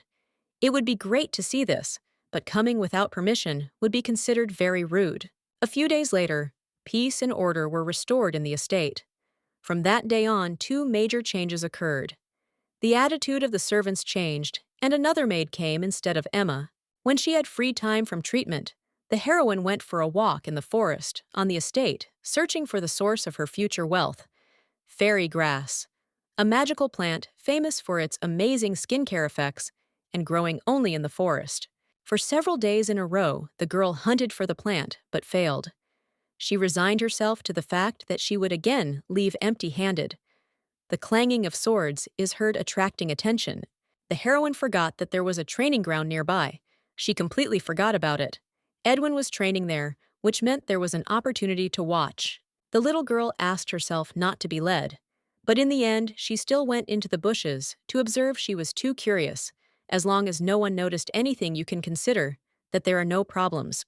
They shout at the boy. He moves too slowly. He will not become the heir of Kalios when he can't even move. Normally, Belza freezes, even though it's just training, the words are too offensive. The trainer asks if Eddie is deaf. He repeats several times that he should relax his leg. The brunette resists. If he relaxes his legs in a fight, the speed will increase. But when fighting a strong opponent, a stable position is extremely important. Sven Zoriak orders to take up the sword again. He was once one of the Duke's knights and fought shoulder to shoulder with him, but having received a wound in the leg, he soon retired. For his services on the battlefield, the master hired him as an instructor for his eldest son so that he could learn new techniques and become stronger. In the past, the girl had never been to training, so she had no idea how everything went. The young man was being trained cruelly, without any mercy. It's obvious that Zoriak is openly mocking the guy. He makes the boy fall, but doesn't give him time to catch his breath. "I'm sure you're just pretending to be tired." The brunette shouts that a weakling cannot be called the future of the duchy, because then they will all die out, unable to bear it any longer. The girl comes out of the bushes, quickly apologize. Bells is against it. "You can't talk about Edwin like that. He will become a worthy duke. He will lead the family to prosperity and glory." She tries to beat Sven, forcing him to jump back. The girl would not allow anyone to behave like this, especially when it came to Eddie. She shouted several more times, ordering him to apologize immediately. Later, I had to go to the master to report the situation to him. The famous knight was beaten to a terrible state, and all this was done by some girl. The rumors about the candidate for sainthood were false, after all. Sven didn't expect this. Her fists are very heavy. The beauty repeats that the duke's son was insulted, which is unacceptable. Eddie himself intervenes in the conversation. After all, it is about him. He explains that he himself asked for such training. He wanted to quickly become stronger, because he is so weak that he cannot protect the people he loves. The young man was deliberately provoked. It's hard to focus on the main thing when a person is being insulted. Ultimately, bells fell for the provocation. The Duke turns to her, asking if she has heard about the Squad of Shadows. They talked about it in the temple. That's what they call the people who guard order in the country. That's right. The heroine gave the correct answer. The Squad of Shadows are the Duke's swords. They really do act from the shadows. And for many generations, they have been the most trusted people. It's surprising that they remembered this so suddenly. It turns out that Edwin wanted to take command of part of the squad, on the condition that he could defeat Sir Sven in battle. It is for this reason that the intensity of the training was increased, because a squad of shadows is at stake. The knight himself is not bad. He is a loyal comrade of the Duke. The young man has saved the man's life more than once in difficult battles, and he is trusted more than anyone else, so Belza shouldn't take things so seriously. The little girl nods. Since Zoriak is trusted so much, she will do everything to leave what happened behind. She asks for forgiveness. In response to this, he laughs. "Have you ever wanted to become a knight?" Tears well up in her eyes. It is obvious that the girl will burst into tears very soon. The brunette really appreciates the courage with which Bells rushed to help the gentleman. Despite the positive emotions, sometimes the desire to sacrifice oneself for the sake of others can lead to disastrous consequences. It is worth trying not to make others worry. It's a shame that a good man was almost slandered. Edwin asks what the girl forgot at the training ground. "What business could you have there?" "I have to make excuses. Recently, I happened to read a plant reference book, so the little one decided to see what plants the Duke has in the forest." The little girl says that she was looking for something special. The plant should have pink leaves in the shape of a heart and a very sweet, pleasant aroma. Most likely even the Duke's son himself does not know where to look for the herb. Surprisingly, the young man declares that he understands what is being discussed, and he leads the lady to a tree under which the fairy grass is located, a plant so rare that even Gordon doesn't have it in his collection. The young man had discovered the herb quite by accident, even before Joshua fell ill. They often wandered through the forest to explore the area, and on one of their walks, they came across a clearing. The girl notices that a scratch has appeared on the Duke's cheek. Most likely he received it as a result of training. The brunette did not notice it right away, but he thinks that it does not matter. The beauty smiles and uses force to heal the wound. The young man reacts violently. He abruptly pushes the hand away from himself, stepping back. In a rough voice, Eddie reminds him of how badly the use of force affects the body. A small scratch is not worth it. The girl assures that she is fine, so nothing will happen. She always behaves like this, even when she really feels bad. The teacher said the right words. The candidate for sainthood is often too fearless, does not spare herself at all. The young man recalls the time when the little girl lost consciousness. She didn't even think about what it would be like for them, waiting and hoping that soon she would be able to open her eyes again. The heroine's eyes reflect fear. It becomes clear that the evil voice frightened her. Edwin asks for forgiveness. He just wanted to show that you need to try to be more careful. I wonder if the young man is really that worried about the girl. It is obvious that he is. And that is precisely the reason why he asks her never to do this again. After returning to the past, the heroine tried to return the Duke's kindness and decided that no matter what happened to her, there were people around her who would show care. Smiling, she has to assure him that everything will be better in the future, and the heroine will try to make sure that the boy doesn't have to worry. Gordon puts a plaster on his cheek. They went to his office, even though the command of the Shadow Squad is at stake. One cannot overdo it so much. The young Duke is confident that he will be fine. After talking with the gentleman, the misunderstanding was resolved, but in some places the "sir" sometimes goes too far. It is noticeable to the naked eye.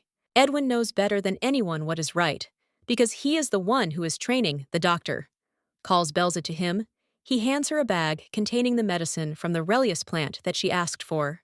Now the girl will not faint thanks to the medicine. She will always be full of strength and energy. But it is worth keeping in mind that many expensive ingredients and time were spent on its preparation. The heroine declares that she has something more interesting in return. She takes out a bag, an enticing smell. Immediately appears pleasant. The man does not believe that they brought him fairy grass. In his past life, Gordon had a similar hobby, collecting strange herbs from all over the place. But his collection had several empty spaces, and one of them was intended specifically for fairy grass. The old man's hands are shaking with excitement. He asks where the lady found the treasured specimen. No one answers. It's a company secret? Edwin raises an eyebrow. Is this really such a valuable herb? The man, bursting with enthusiasm, explains in detail that fairy grass is a common plant that has an amazing effect on facial skin. Some studies even say that the skin becomes better than that of a fairy. The girl is confident that she will be able to grow the plant. She declares that she wants to do this. Of course she can try, but such a small sprout will wither before it begins to bloom. Probably, if there is more grass, success will also come. Gordon jumps up, asking where the plant grows. It's a secret I already told you. If you don't help, I will be dumb as a fish. The old man stops the girl. If he is allowed to get a little more information, he will definitely be able to help.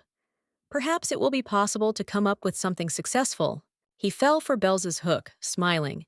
She says that she found the fairy grass in a place where there was very little sunlight, and there was an old tree nearby, most likely an oak. There was no water source there, which means this plant is a parasite. Next time, the heroine should take some bark from the tree with her, or at least a soil sample, so that she can study it in detail. Just a minute ago, the old man was screaming that nothing would work. He really was a genius, since he was able to change his train of thought so quickly. He was interested in what purposes the plants would be grown, for the grass helps the skin, but it tastes bitter. You can't even add it to tea. In the original story, Diana used the medicine and made aromatic sachets out of it. However, a lot of the plant was required to create it, and only a couple of sachets were produced. The girl knows a much more interesting way to preserve the aroma, which requires a small supply of herbs. The little one won't tell you more. Again, it's a company secret that she'll keep. The man snorts that he didn't really want to know more. So it doesn't matter anymore. The blonde justifies herself.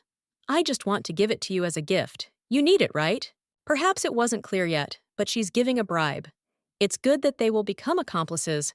That's exactly what she's trying for. It's hard to believe that the heroine just gave away such a precious plant. The doctor asks to trust him. He will plant the entire garden with grass if necessary. I want to rejoice because there is one less problem. The problem with growing fairy grass has been solved. This will be only the beginning of what the beauty is going to accomplish. The world has medicines, doctors, and even magic that can save the terminally ill. But there is nothing that the noble ladies of the world would like to receive. A drug that slows down aging and cares for the skin. Using the herb as a basis, Belza will be able to calmly start a business based on cosmetology. Gordon will be the chief physician, and the beauty will become the director. For now, she will not reveal the purposes for which she will develop the medicine. All the beauty can say is that if she manages to grow the herb at home, it will be a huge breakthrough in medicine. Of course, the man is involved. However, it would be even better if they told him where she is. Growing up, things will go faster. The baby will tell everything when everything grows up. This will take about 3 months, just in case the location will be kept secret. Tara turns to Gordon. It's time to stop arguing with my lady. They've been shouting so much that the entire estate has been on its ears since early morning. It's impossible to tell which of them is 5 and which is 65. The Duke wishes to see the lady. He has something important they need to talk about. Edwin steps forward. If so, he should go too, because he knows what he is going to say. Tara hesitates in place and then calmly explains that Kalios wishes to discuss the matter alone with Belzi. If the young gentleman wants to say something, he can convey it to the maid, who in turn will talk to him. The heroine is surprised she does not quite understand what they will talk to her about. Later, the lady was brought into the gentleman's office. He nods, inviting the girl inside, noticing how tense the blonde is. The young man assures that the conversation will not be about the incident when she beat Sven. At first, the man wanted to do it later, but so much has happened since then that he changed his mind. A secret passage opens, which was located right behind the bookcase. Follow me, I want to introduce someone. The heroine had no idea that there was a secret passage in the estate. No one had told her about it in the past. The staircase was long, and the end was in sight. Understanding that the girl might be tired, the brunette lifts her up in his arms. It is quite dark downstairs, so it is easy to stumble. But if it is uncomfortable, she has the right to ask to be let go. All that remains is to thank her. He smiles in the past. The Duke seemed cold and stern. She considered him distant. However, she was lucky she finally realized that she shouldn't be so afraid of him because she is protected. It turns out that the passage leads to a storage facility, access to which is only given to members of the Kalios family. It is certainly known that about a century ago, the family participated in religious wars. The underground room contains ancient trophies from those years. The first thing the little girl notices is Archaea's arrow. She listened well in lessons at the temple school. They say that with its help, the first saint defeated demonic creatures. At another site, there is a ring of a dark heretic cult. This story is also familiar. Not only sacred relics were found, but also objects of heretical cults from a past era. The beauty read about everything in old manuscripts. She was lucky to be fully informed. However, something doesn't quite add up. It's not clear why the gentleman showed the secret storage. Behind the glass is a teddy bear. It will be given to Belza. It is not just a toy, as she might have thought. In front of her is an artifact created by a secret cult that imprisons souls in various objects. Squatting down, the young man hands the girl a toy, inviting her to get acquainted. From this day on, the thing will serve as a protector. The blonde carefully examines the toy with her eyes. She doesn't understand how a teddy bear can protect her. No matter how you look at it, it has absolutely no special features. The Duke smiles and agrees, but explains that first, before using it, she needs to imbue the bear cub with holy power. Once she does this, it will become her faithful guardian, as well as a symbol that she is under the protection of Kalios. The girl just needs to repeat everything the same as during the healing of Joshua. She is not sure, but she will try. Since the master gave the thing worrying about safety, she needs to put in all her strength. A moment later, the heroine realizes that the bear is sucking the strength out of her. It seems that he is absorbing it no less than the Duke's youngest son. Great power can be felt. The little girl doesn't understand what to do next.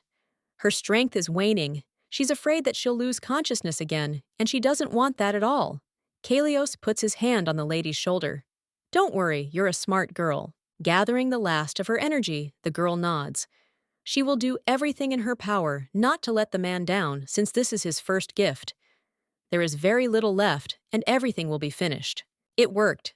The bear glows brightly. The contract was signed. The heroine raises an eyebrow. She doesn't notice any changes. Now she needs to give him a name. It's not clear what we're talking about, because how can this help with the formation of protection?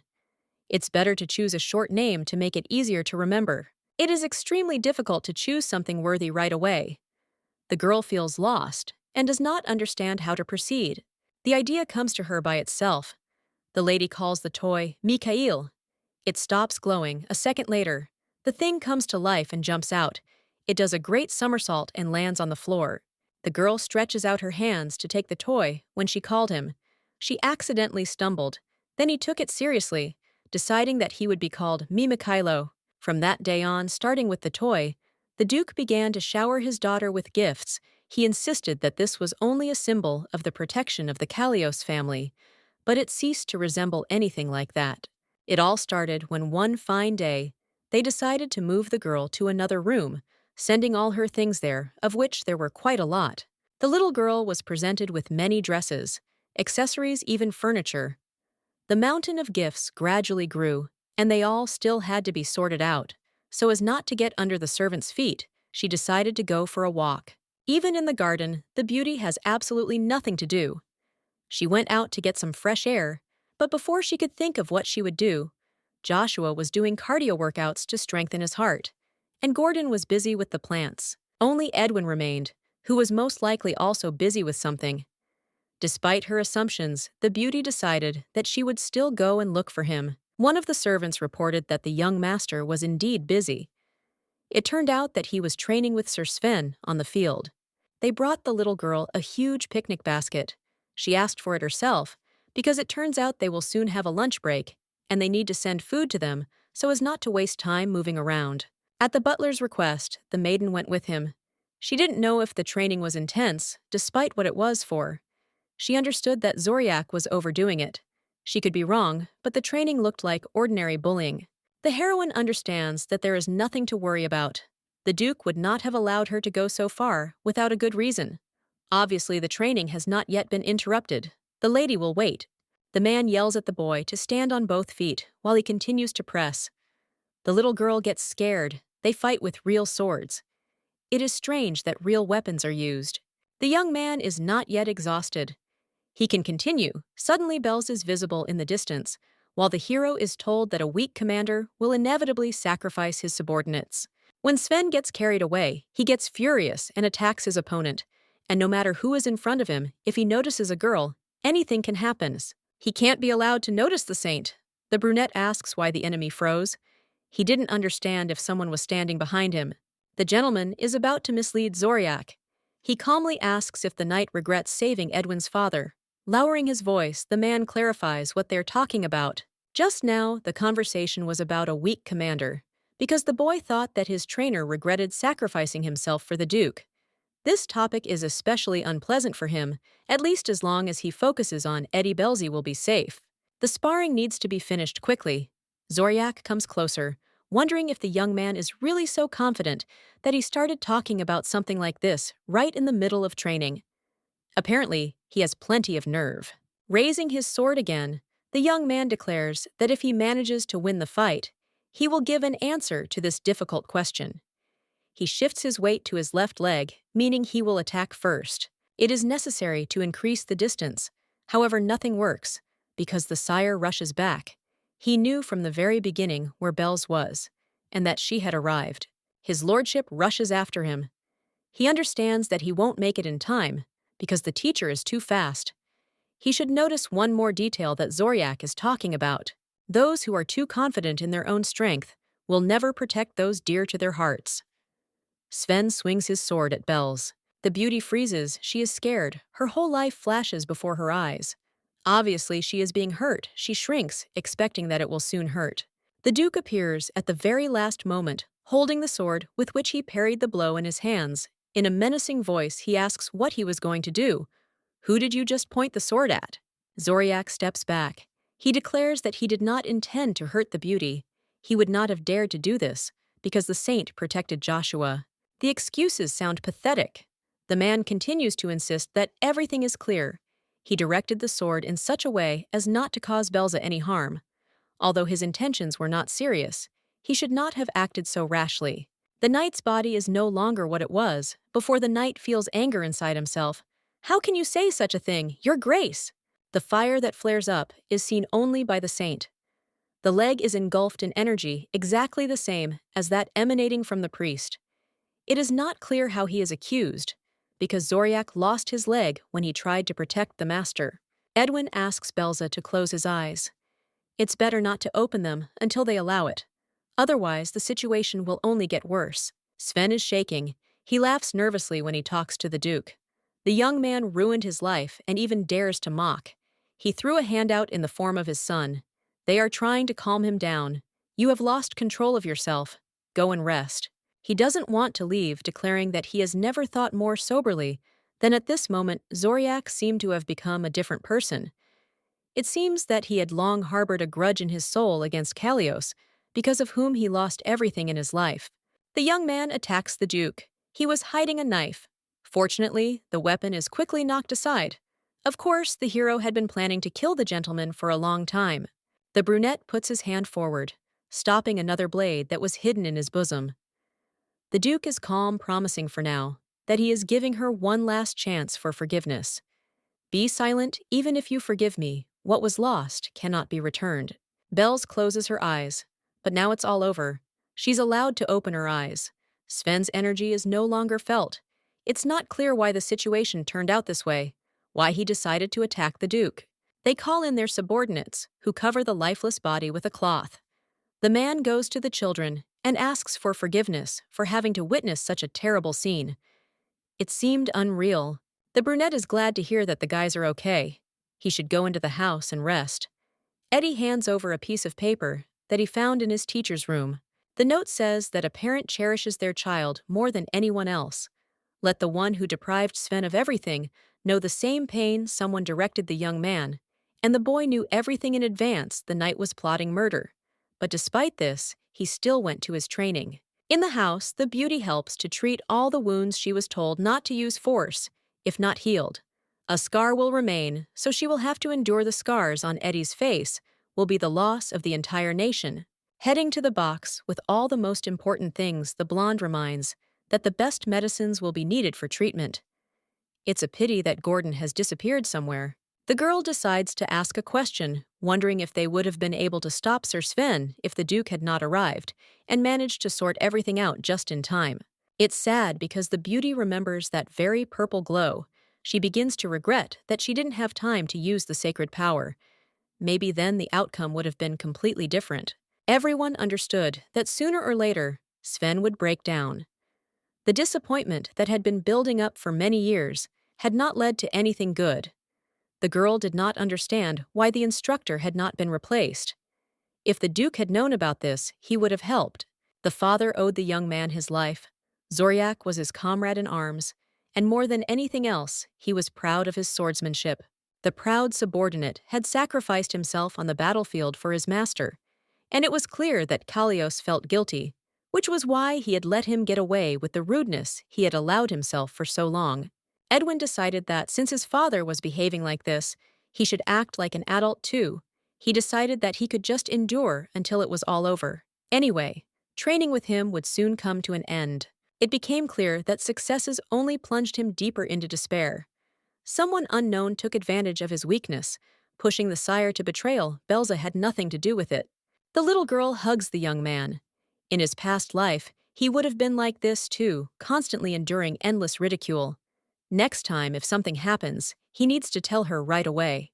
The boy promises that he will definitely do this, despite everything. The beauty is sad. If only he could find a topic to distract her with conversation, this could significantly help her. The gaze moves to the teddy bear, which is located to the side. The toy was obviously a gift from the Duke. This is an excellent start, once my father showed Mikhail. I wonder if he managed to activate it. Eddie knows this isn't just a toy, and he wonders if Belzy has tried other modes. Kalios hasn't told her about them yet. Judging by her surprise, the bear has guard and warrior options. Eddie's favorite mode is the giant mode, very useful when you need to climb somewhere high. The candidate for sainthood imagines the young man riding a giant, and it becomes funny. The toy used to belong to the Duke. He knows a lot, and when deciding to take a break, the hero explains that classes were canceled due to all the fuss. The heir has other things to do, but not everything is so critical. After all, they are just kids who have suffered a lot of trauma, so they have the right to rest. The girl lies down next to him to sleep, silence falls. Eddie had been a kind person since childhood. That was what she loved most about him. Every person is special. The days passed, each one more varied than the previous one. Several months had passed since the move to the Duke's estate. The girl did not waste time. All this time, she devoted her attention to Joshua, continuing the treatment with the help of sacred power. When there was time, she spent the evenings with Gordon. The heroine began to be considered a full-fledged member of the family. This could not but bring joy. It seemed that life was getting better one day. A noise was heard outside the window. Someone's carriage arrived. Guests were not expected. The little girl didn't understand, so she asked the butler a question. It turns out that the guest had come directly to the lady herself. She was from the Berlot family. Milady was prepared by the maids, all of them. They gasped, noticing that she looked amazing. The outfit was beautiful. She did not understand the point of such clothes. Diana, after all, as it turned out, had come to Joshua. The reason why the girl suddenly, and without warning, decided to visit the Duke's estate was because she learned how the boy was healed.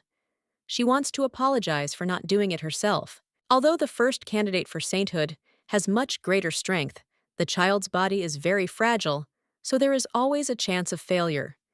It is strange that she decided to apologize for something like this. Although in general, nothing less should have been expected from the main character of the novel. Tara straightens the lady's dress. Diana asked for a personal meeting with her childhood friend. For this reason, the heroine was forced to wear such a dress only for this reason. From the moment the maiden left for the Marquis's estate, they never crossed paths. They needed to take advantage of the opportunity to show how much the beauty had changed.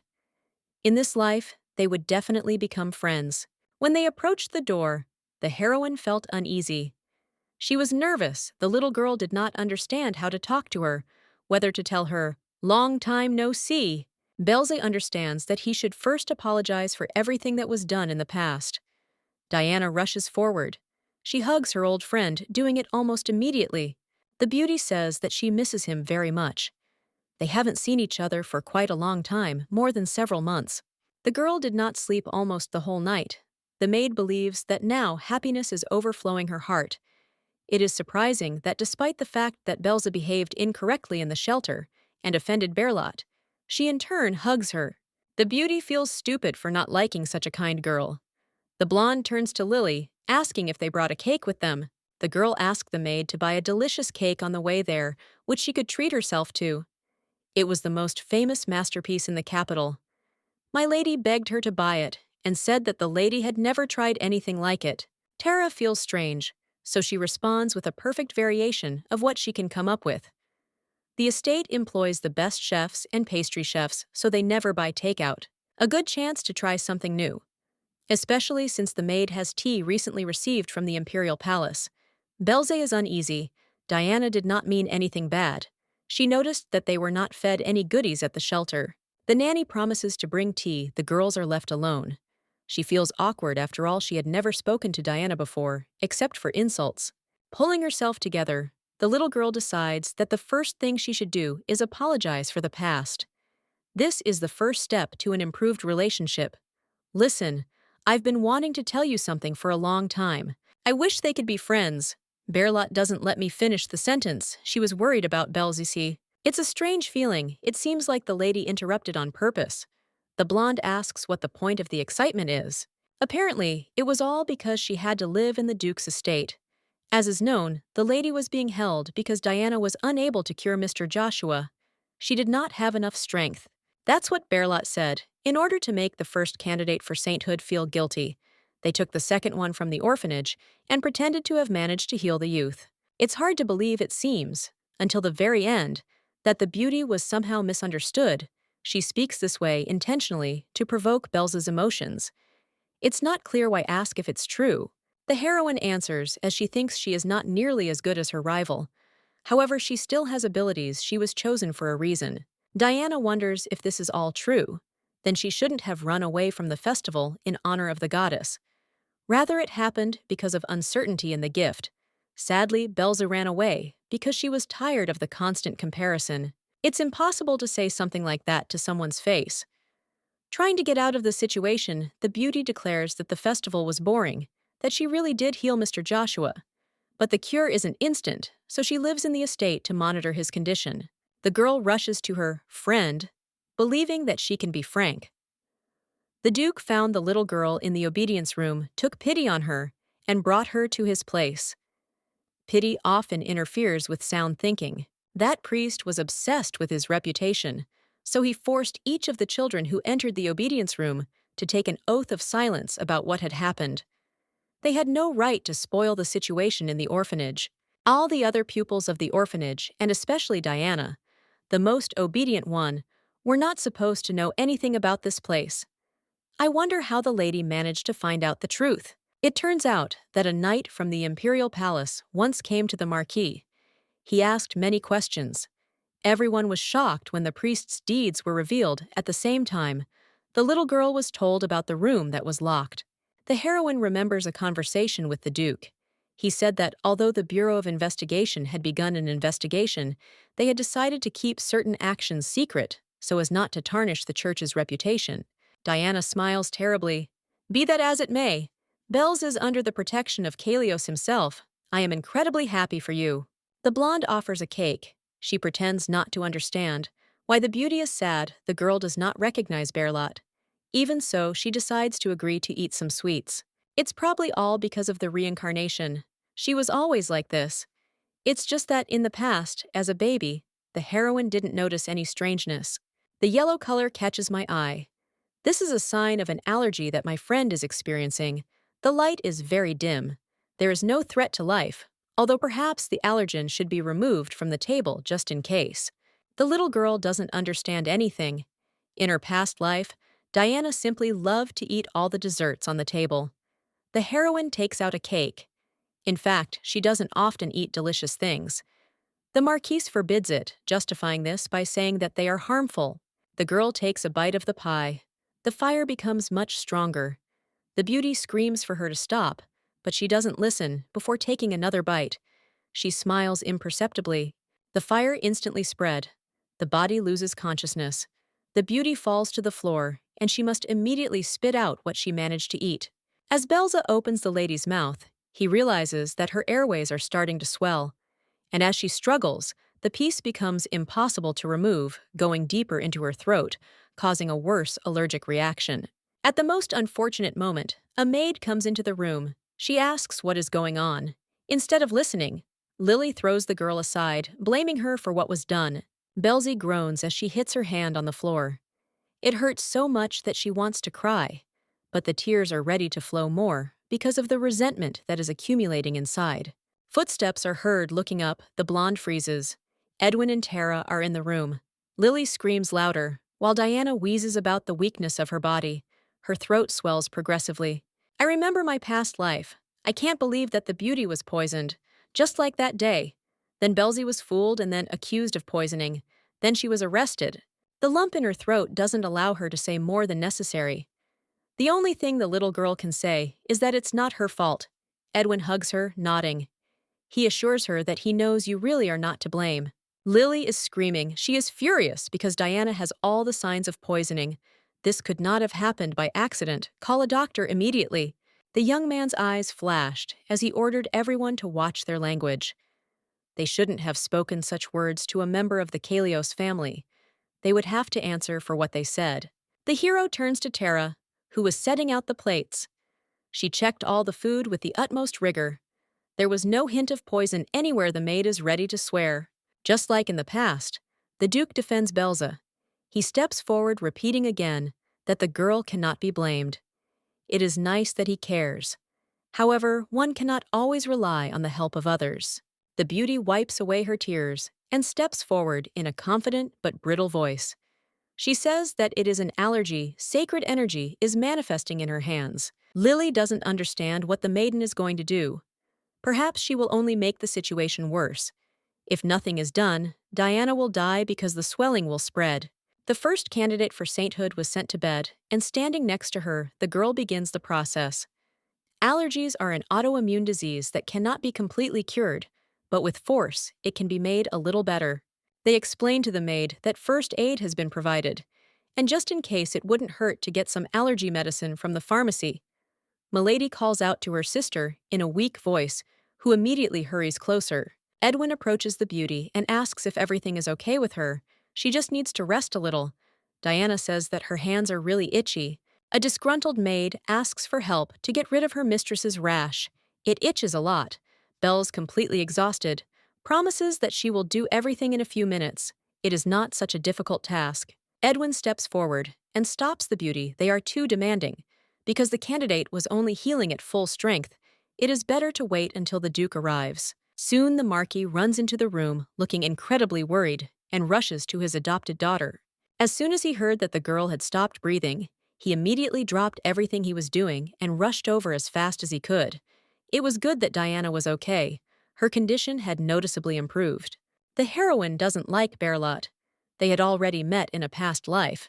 But then he was with the prince, so this is considered a second meeting.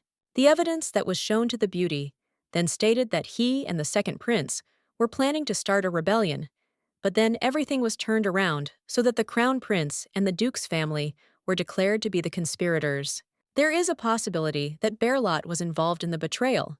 If he is so ambitious, then Diana's intervention is obviously connected to her ability to get drunk. In a past life, the man was simply obsessed with making a saint out of his daughter. The Duke enters the room.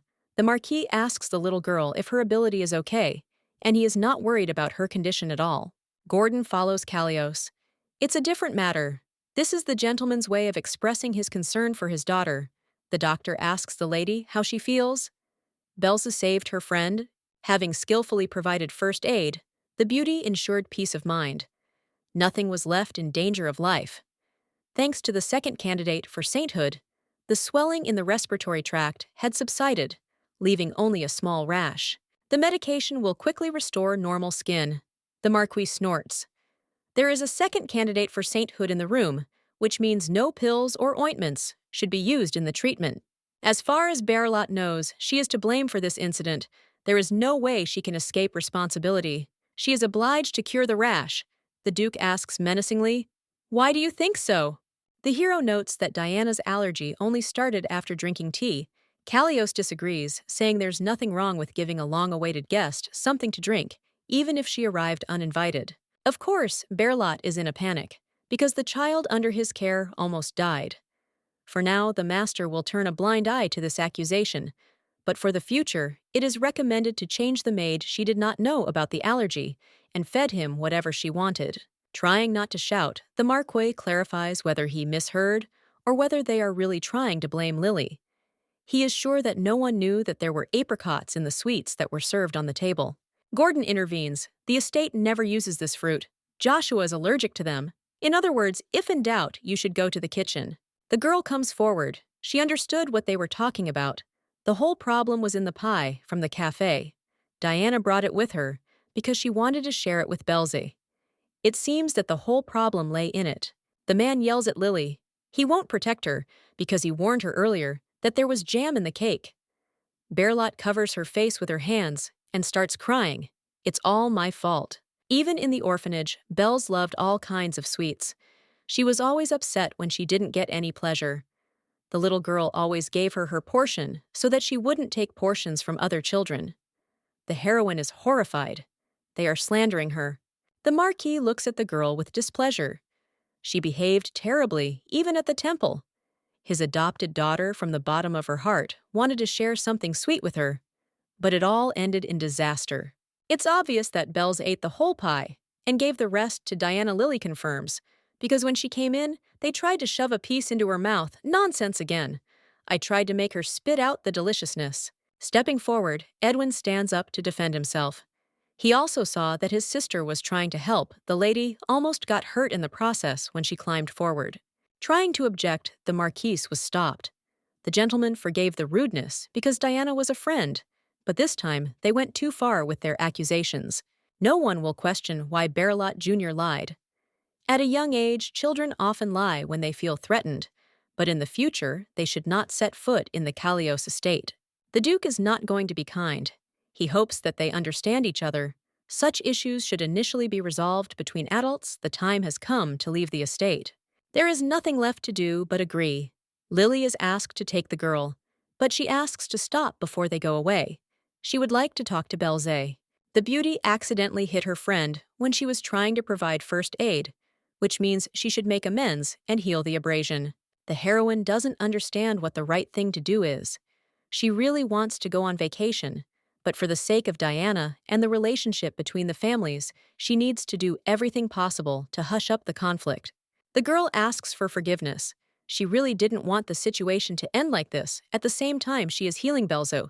It feels strange. I have never been treated with divine power. It feels like there are bugs under the skin. The beauty tries to push the hand away. The blonde notices that she has become much smarter. Probably because it was she who ended up in the Duke's house, and not the first candidate. A purple glow emanates from her aura.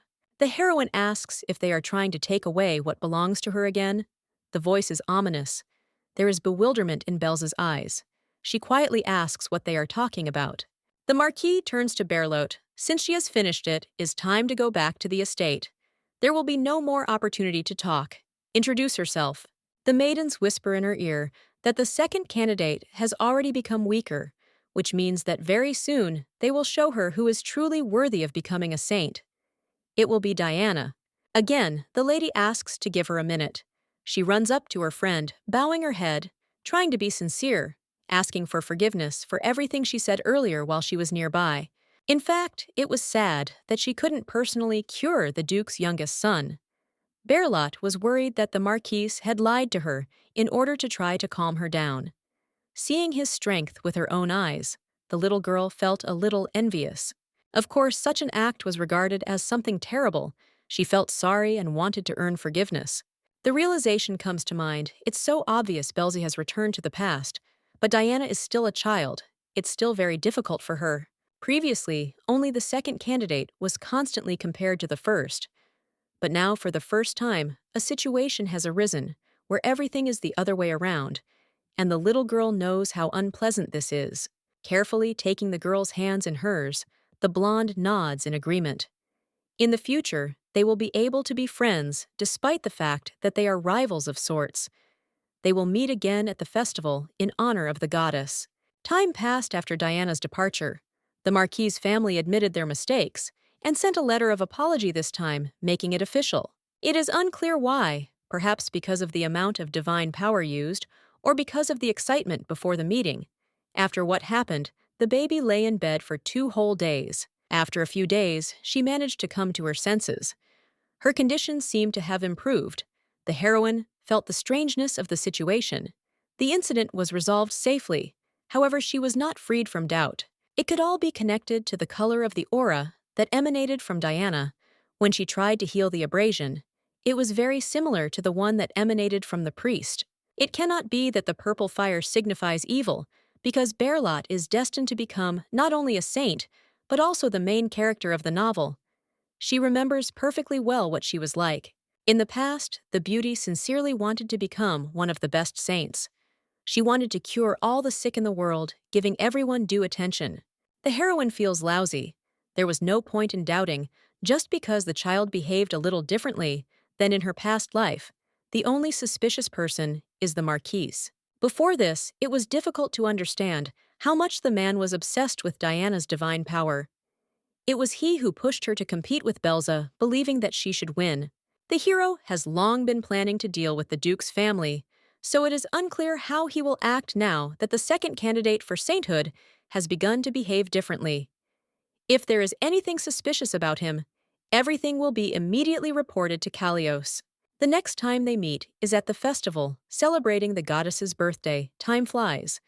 The moment is approaching when Diana's divine gift will blossom, as will her path to becoming a saint.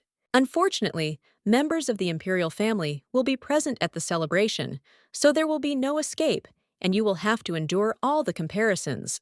It's all for the best, because it's good that the beauty doesn't care about anything anymore. She doesn't care about the opinions of others. She won't strive to surpass Diana and become a saint. It is better not to try to take Edwin away from the girl. Let them be happy instead of envy. She will remain a child adopted by the Duke and will definitely repay the kindness in full. Gordon goes to Belza. He was looking for her everywhere, not just like that because there is a good reason for this. The old man declares that he finally succeeded. After so much time, she managed to grow the first shoots of fairy grass. The little girl's eyes light up. She will have a lot of money because the business is incredibly profitable. Later, when they went to check, the blonde was faced with the harsh reality that they had planted very little, not even half of what had been originally collected. Gordon screams. He feels amazed because in front of them is a legendary unknown plant. A historical miracle has occurred, and it is worth it. The sprouts will only fully emerge in 3 months. The waiting process is too long. The man asks how she knows this. The excuse is crooked. I read it in one of the books. He had heard that the Duke's library contained very rare books, including even forbidden tracts. He wondered what the girl would do with the herbs, since she had asked to be informed when the experiment was successful. Initially, the beauty wanted to make scented candles out of them, but there are too few plants so far, so nothing will come of it. There will be 2 or 3 candles there, but for sales to increase, more sprouts are needed. From a small amount of sprouts, you will get no more than 2 bottles of virgin oil. It's time to change the plan. A new venture is sure to attract a lot of attention. The advertisements that will be shown are best placed somewhere in a good location. A festival in honor of the goddess would be ideal. The celebration is held in a temple, which means Diana and the Marquis will be present there. It is there that it will be decided who will be the saint. Gordon is inspired by the idea and declares that Belza will be the next saint. The doctor is angry because he remembers how everything was in the past when these freaks showed up at their estate. They ruined the situation with their disdain. The opportunity will be used. The Marquis will get what he deserves. The little girl tries to say something against it, but in fact she doesn't really want to compete. Gordon doesn't calm down. As a loyal business partner, he will do everything to move Belza forward. After the old man announced that he would make the girl the next saint during the goddess festival celebrations, a long process began. Research into the use of the herb Elphinus has expanded, and during the research, the experience and knowledge gained in her past life before her reincarnation came in handy. The woman was the head of a small cosmetics startup. After her death, she came to a novella she had read many times. It was difficult to combine the latest technology and working with grass, but by working lazily and at night, she eventually managed to develop the final product. Tara was one of the first people allowed to test the cosmetics. Everyone in the neighborhood is asking her about her skin secret. The product can be released for sale, and there will be no problems with demand. There are only a few last details left, but the butler doesn't want to let the beauty go into town alone. If she waits for the Duke, he will go with her.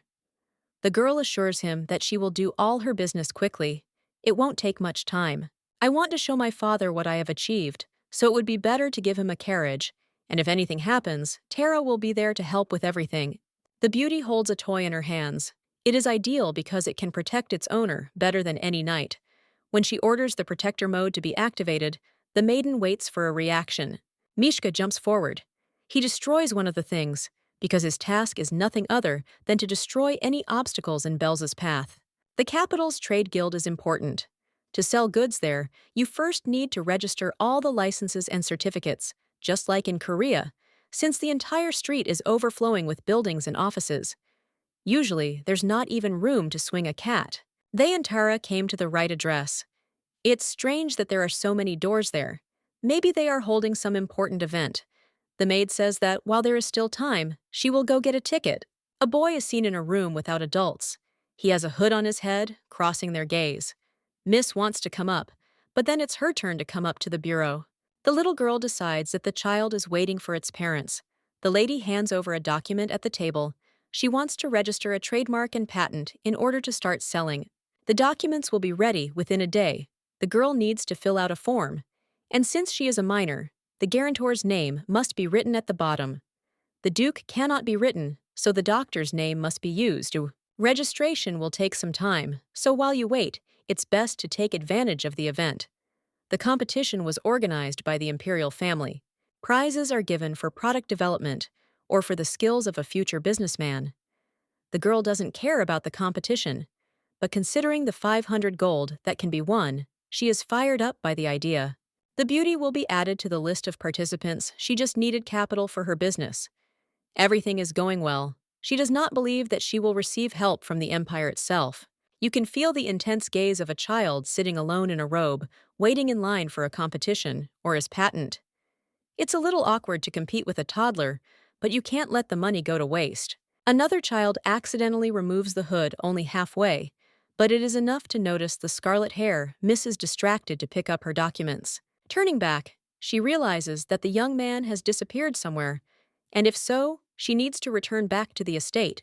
In Aria, only those with royal blood have red hair and green eyes. The purer the blood, the stronger the signs.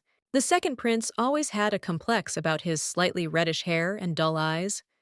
The boy has bright hair and green eyes, and only one person fits the description.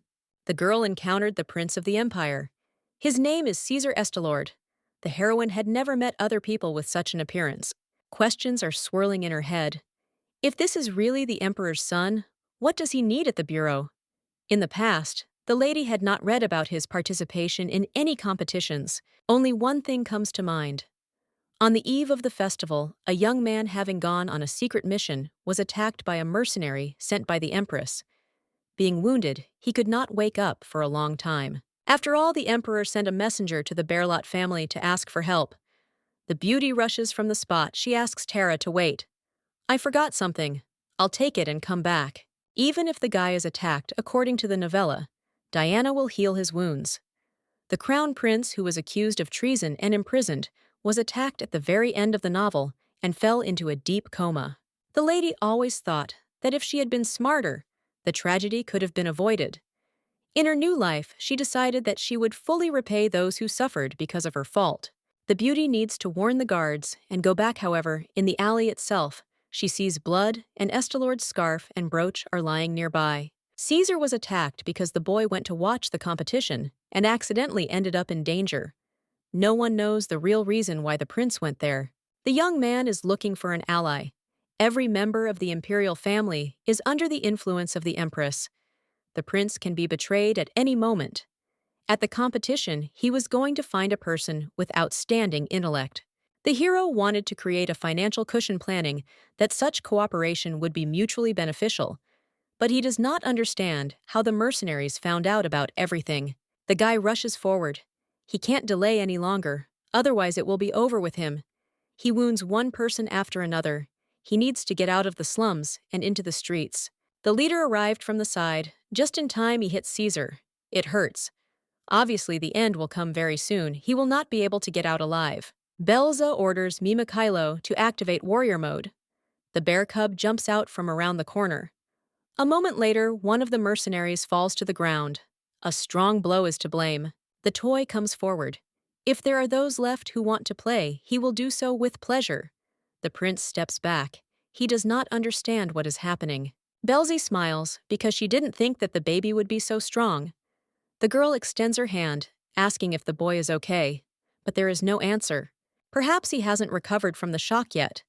In fact, the girl also doesn't quite understand how the toy can be so powerful. After all, she didn't even intend to use this mode. The prince pushes the lady away. His character is steely as expected from such a person. He gets to his feet. Everything will be fine. No help will be needed. In any case, Belzy shouldn't be the one treating the young man. Security is probably already on its way, and the little girl should leave to avoid getting entangled in the imperial family's affairs. Mikhailo is called Closer. All the opponents are defeated. He quickly dealt with them. It was time to leave. The lady wanted to say goodbye. But then Caesar falls to the ground. Blood flows from under the robe. The bleeding is stopped with force. But the damage is serious. The girl does not remember how badly he was wounded in the novel. The crown prince is one of the main characters. It is unlikely that he will die so easily, considering how the plot can deviate, but there is still no certainty. The little girl doesn't know how to take the boy to safety until his knights arrive. Edwin's words come to mind. The bear has a giant mode as once convenient. You can't leave the guy completely alone, especially since one of the mercenaries is starting to come to his senses. It's time to use force. The toy is ordered to use giant mode when it grows. The heroine claps her hands joyfully. The important person must be carefully carried to the back door of the trade guild. If you leave the boy where there are a lot of passers-by, he will be quickly found and helped. But first, the wound needs to be healed at least a little. The rest of the treatment will be Diana's responsibility. Miss finally returns back to Tara, who squats down and worriedly asks where the girl disappeared to. It turns out the heroine wanted to find the owner of a brooch she accidentally found on the street, but nothing came of it, so she returned. The maid nods. In the future, they will agree that if something like this happens, it is better to tell her right away, so that the girl does not wander around there alone. Before heading to the carriage, Belza looks back one last time. She sincerely hopes that everything will be all right with the crown prince. After returning to the estate, the little girl was scolded by the whole family. She promised that such a thing would never happen again. Only then was she finally able to go about her business. A few days after the incident, the festival began. The day of service in the temple arrived strangely. Nothing was mentioned in the newspapers about the prince's condition. Miss has already decided which dress she will wear. Although for the others, it is considered a loss that they have to give up everything else, since they have prepared a lot of different clothes. A simple outfit and a bracelet given by the Duke will be enough. After the incident, the man specifically gave her a small thing that would prevent her from getting lost. Bells understood his concerns, but still thought that this was going too far. After all, it was made of rubies and platinum, quite expensive, and Miss would meet her friends from the shelter. She didn't need to stand out too much. In the past, the heroine was very envious of Diana, who constantly showed off her beautiful outfits, showing off her belonging to the Marquis's family. So at the first opportunity, the lady began to do the same. The fancy dresses weren't always appropriate for the occasion, as it wasn't surprising to be constantly stared at and reproached. The little girl didn't understand that yet, and was very upset. One day, she was told how strange it was that the holy power which was decreasing from year to year was constantly dressing as if she were a princess. Memories do not fail. Then the little girl met someone who explained everything quite clearly. The face can no longer be remembered, but the manner of speech will not be forgotten. Even after the woman stopped imitating Diana, she was still accused of copying. The only interesting thing is how the stranger knew about the decrease in the volume of power. Then the gift of healing really did fade with each passing day, and it got to the point where it was difficult to heal a simple scratch on the hand. The reason for the battle was unknown in the past, but after being locked in the obedience room, the heroine realized that the problem was that she had lost her source, namely spiritual energy. Milady wonders how a stranger was the first to notice this fact, although Belza herself did not pay attention to it. The butler distracts her from her thoughts. The Duke wants to have breakfast with his sons and daughter. All family members are usually busy, and we only get together for dinner.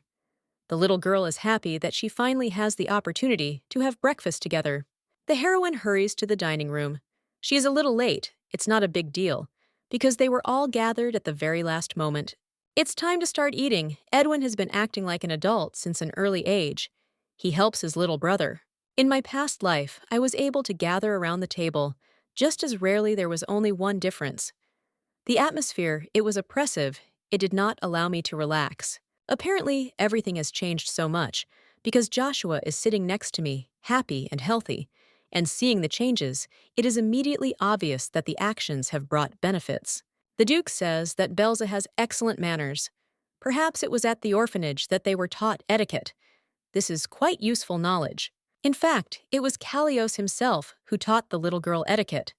In the orphanage, there were only spoons and a plate, and no one had any idea that different dishes existed. At the first dinner at the estate, the little girl did not pass any tests correctly. Despite this, the young man explained how to do it correctly. He did not even scold her. When the girl remembers how the gentleman taught her etiquette, she is overcome with a wave of gratitude. The father turns to Joshua. You wouldn't hurt to learn table etiquette too. It was difficult to understand then how much care was hidden in the words of the head of the house. It was clear how much he loved his children because he wanted the best for them. The little girl knows what it's like to be compared to someone else. She doesn't want the boy to be compared to her, so she drops the knife on the floor. The brunette assures that it's okay. They're both still young. There will be time to learn. The girl decides to ask what the reason is for all of them to gather. Obviously, the whole family knows, except her. It turns out they had gathered for breakfast to support Belze, who had a rather important day ahead of her, for which she had undergone lengthy preparations. The child who receives the most talons will be chosen as a saint. The temple's talons are a currency just like gold coins, and on the day of the gift's presentation, families exchange them for the currency of their country. They buy items made by the exchange students or pay for the use of abilities. The idea is simple. Whoever gets the most money becomes a saint.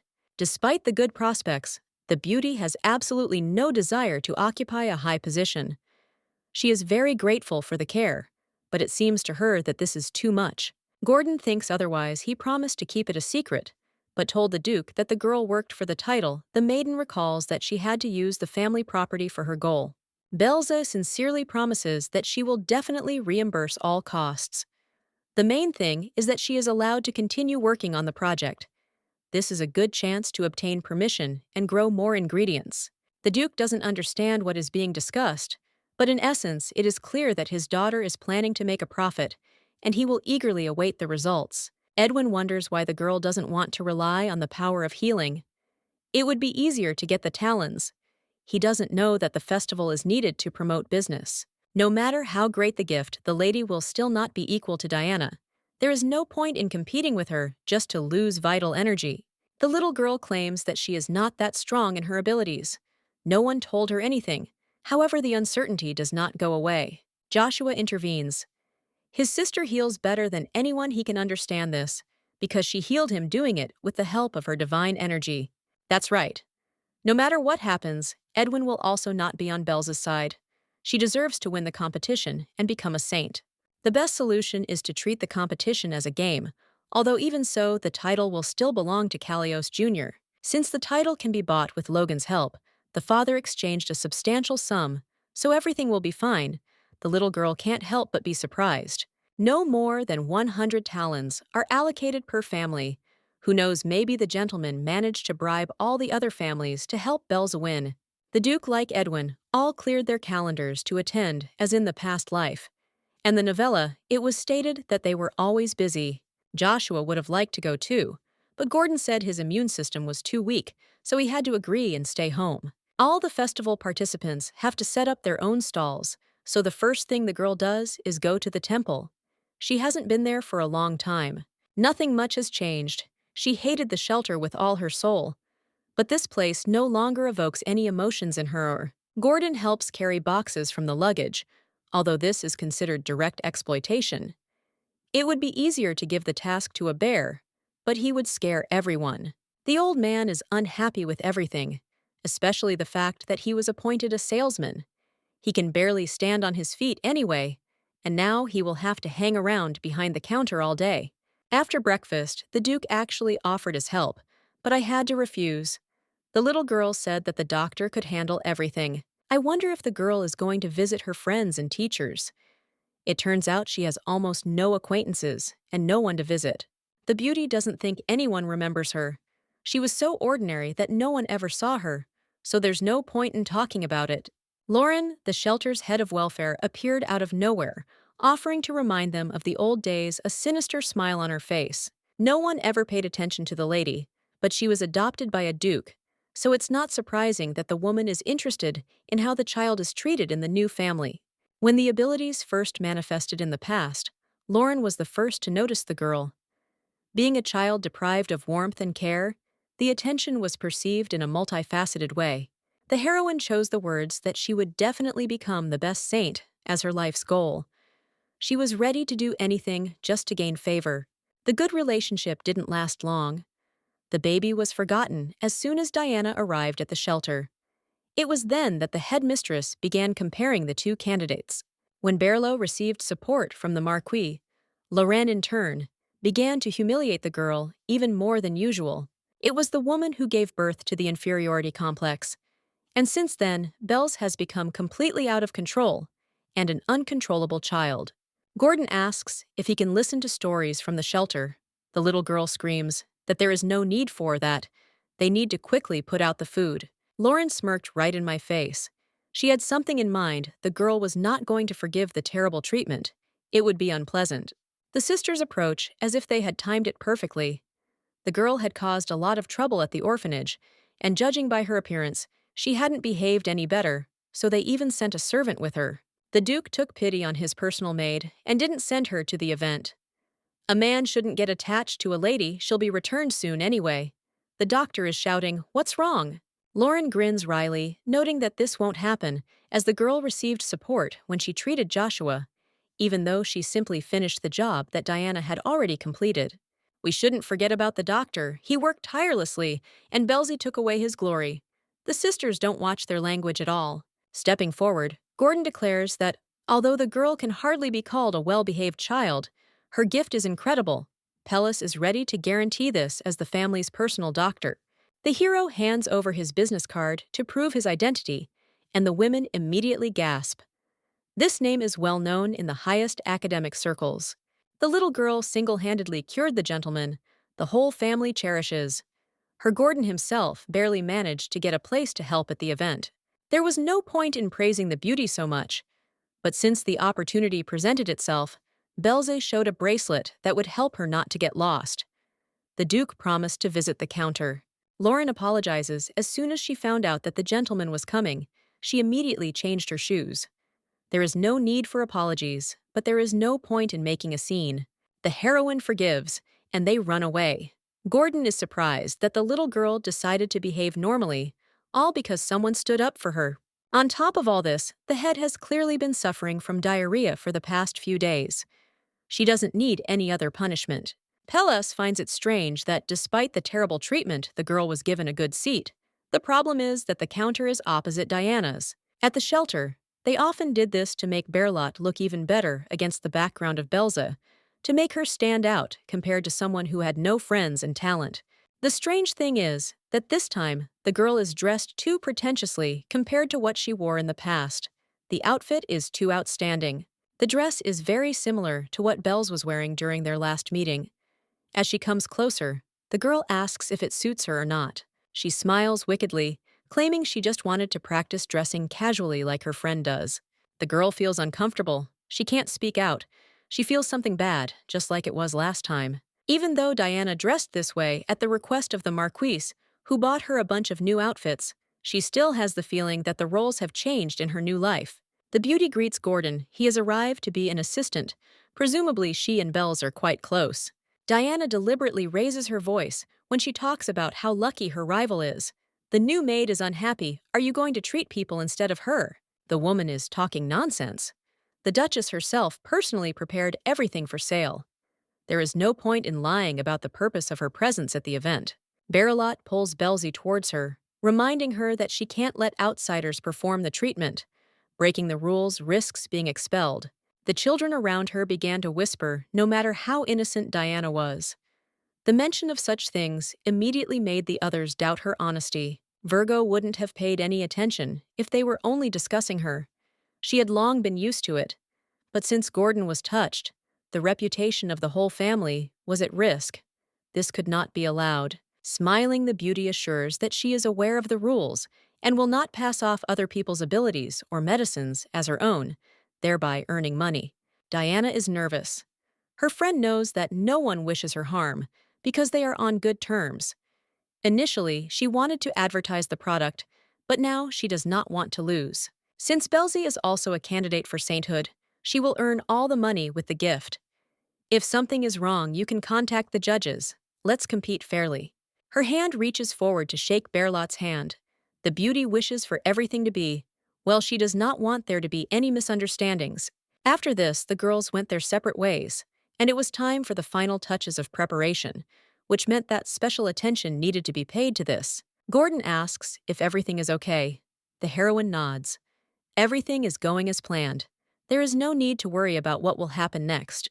The man is in despair because not a single customer has approached them for half an hour of the festival, and the people in the line opposite do nothing but stare. It seems as if all the cripples of the world have gathered in the temple, many people who truly came only for the sake of treatment from Diana. The price is set at 10 talans per treatment session. Usually, treatment in a temple costs much more, so no one wants to miss out on the opportunity to receive it for a pittance. The Marquise is no slouch, either arriving before everyone else to attract clients to his daughter, and he has no idea about the ethics of fair trade. Gordon is getting more and more nervous.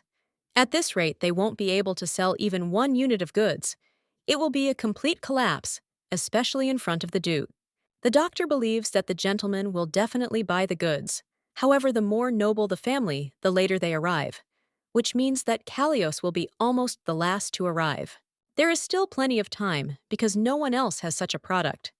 What they sell has become the crown of creation. These are products that they have been toiling over day and night. Lady Cloud has arrived. The stall's goal is to strike high society in the heart. The woman is the elder sister of the late emperor and the aunt of the current ruler.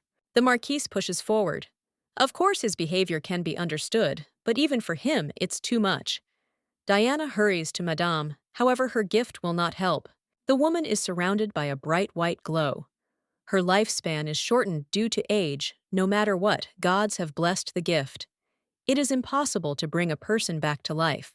They'll just make all the nobles stand in line even longer while they pay attention to Cloud.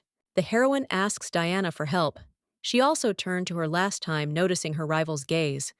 The girl smiles nastily, asking how things are. Everything becomes clear. The feeling of strange tension that was felt. The maiden could cause damage to the entire family of the Duke. In her past life, Belza couldn't even imagine this. Diana is doing this on purpose. She's afraid of her rival. It is not clear whether she has changed so much because of the changes of the second candidate, or whether she has always been like this. For the sake of the happiness of the family, she must win and become a saint, even if only for a short time. All her life, the maiden hated the eternal comparisons, but in the end, she's even a little grateful. The little girl reaches for the megaphone. It's soon time for the presentation. Thanks to Berlot's popularity, there was no need to put in any effort. The rules did not specify that the use of magical items was prohibited. It's hot outside, and the aristocrats who are not known for their good health are ready to fall off their feet in this long line. The girl stands at the counter, and the first 10 visitors will be able to try the energy-restoring elixir, absolutely free. Besides the bottles made from fairy grass, the best medicine for Gordon was prepared. Something else was needed since there were few sprouts. Thanks to the excellent recipe, even though it is made from fairly simple herbs, the elixir is concentrated, refreshing, and pleasant to the taste. It relieves the symptoms of mild colds and malaise, and the Duke's personal physician guarantees its effectiveness. Gordon's name is known to everyone in high society. It's free, and someone already wants to try it. The Marquis shouts, trying to stop. They're all lying. One of the aristocrats comes up to get a bottle. There are only 500 bottles, and even selling half of them will ensure Belza's victory. If a customer complains of illness and hopes that the elixir will help, the lady discreetly uses her power. One of the first visitors realizes that his runny nose has passed and immediately asks to sell 10 more bottles. Soon a whole crowd has gathered near the stand. Gordon quietly asks if it's normal that an ordinary elixir for strength is sold as something special. The little girl doesn't think anyone will take the slogan seriously. Some people buy the product out of necessity. Some are bored of standing in line. Some are attracted by the price of 1 talon. The more sales, the more people are interested. All that remains is to wait until the real product made from fairy grass is put into use. The Marquis is seething at this time.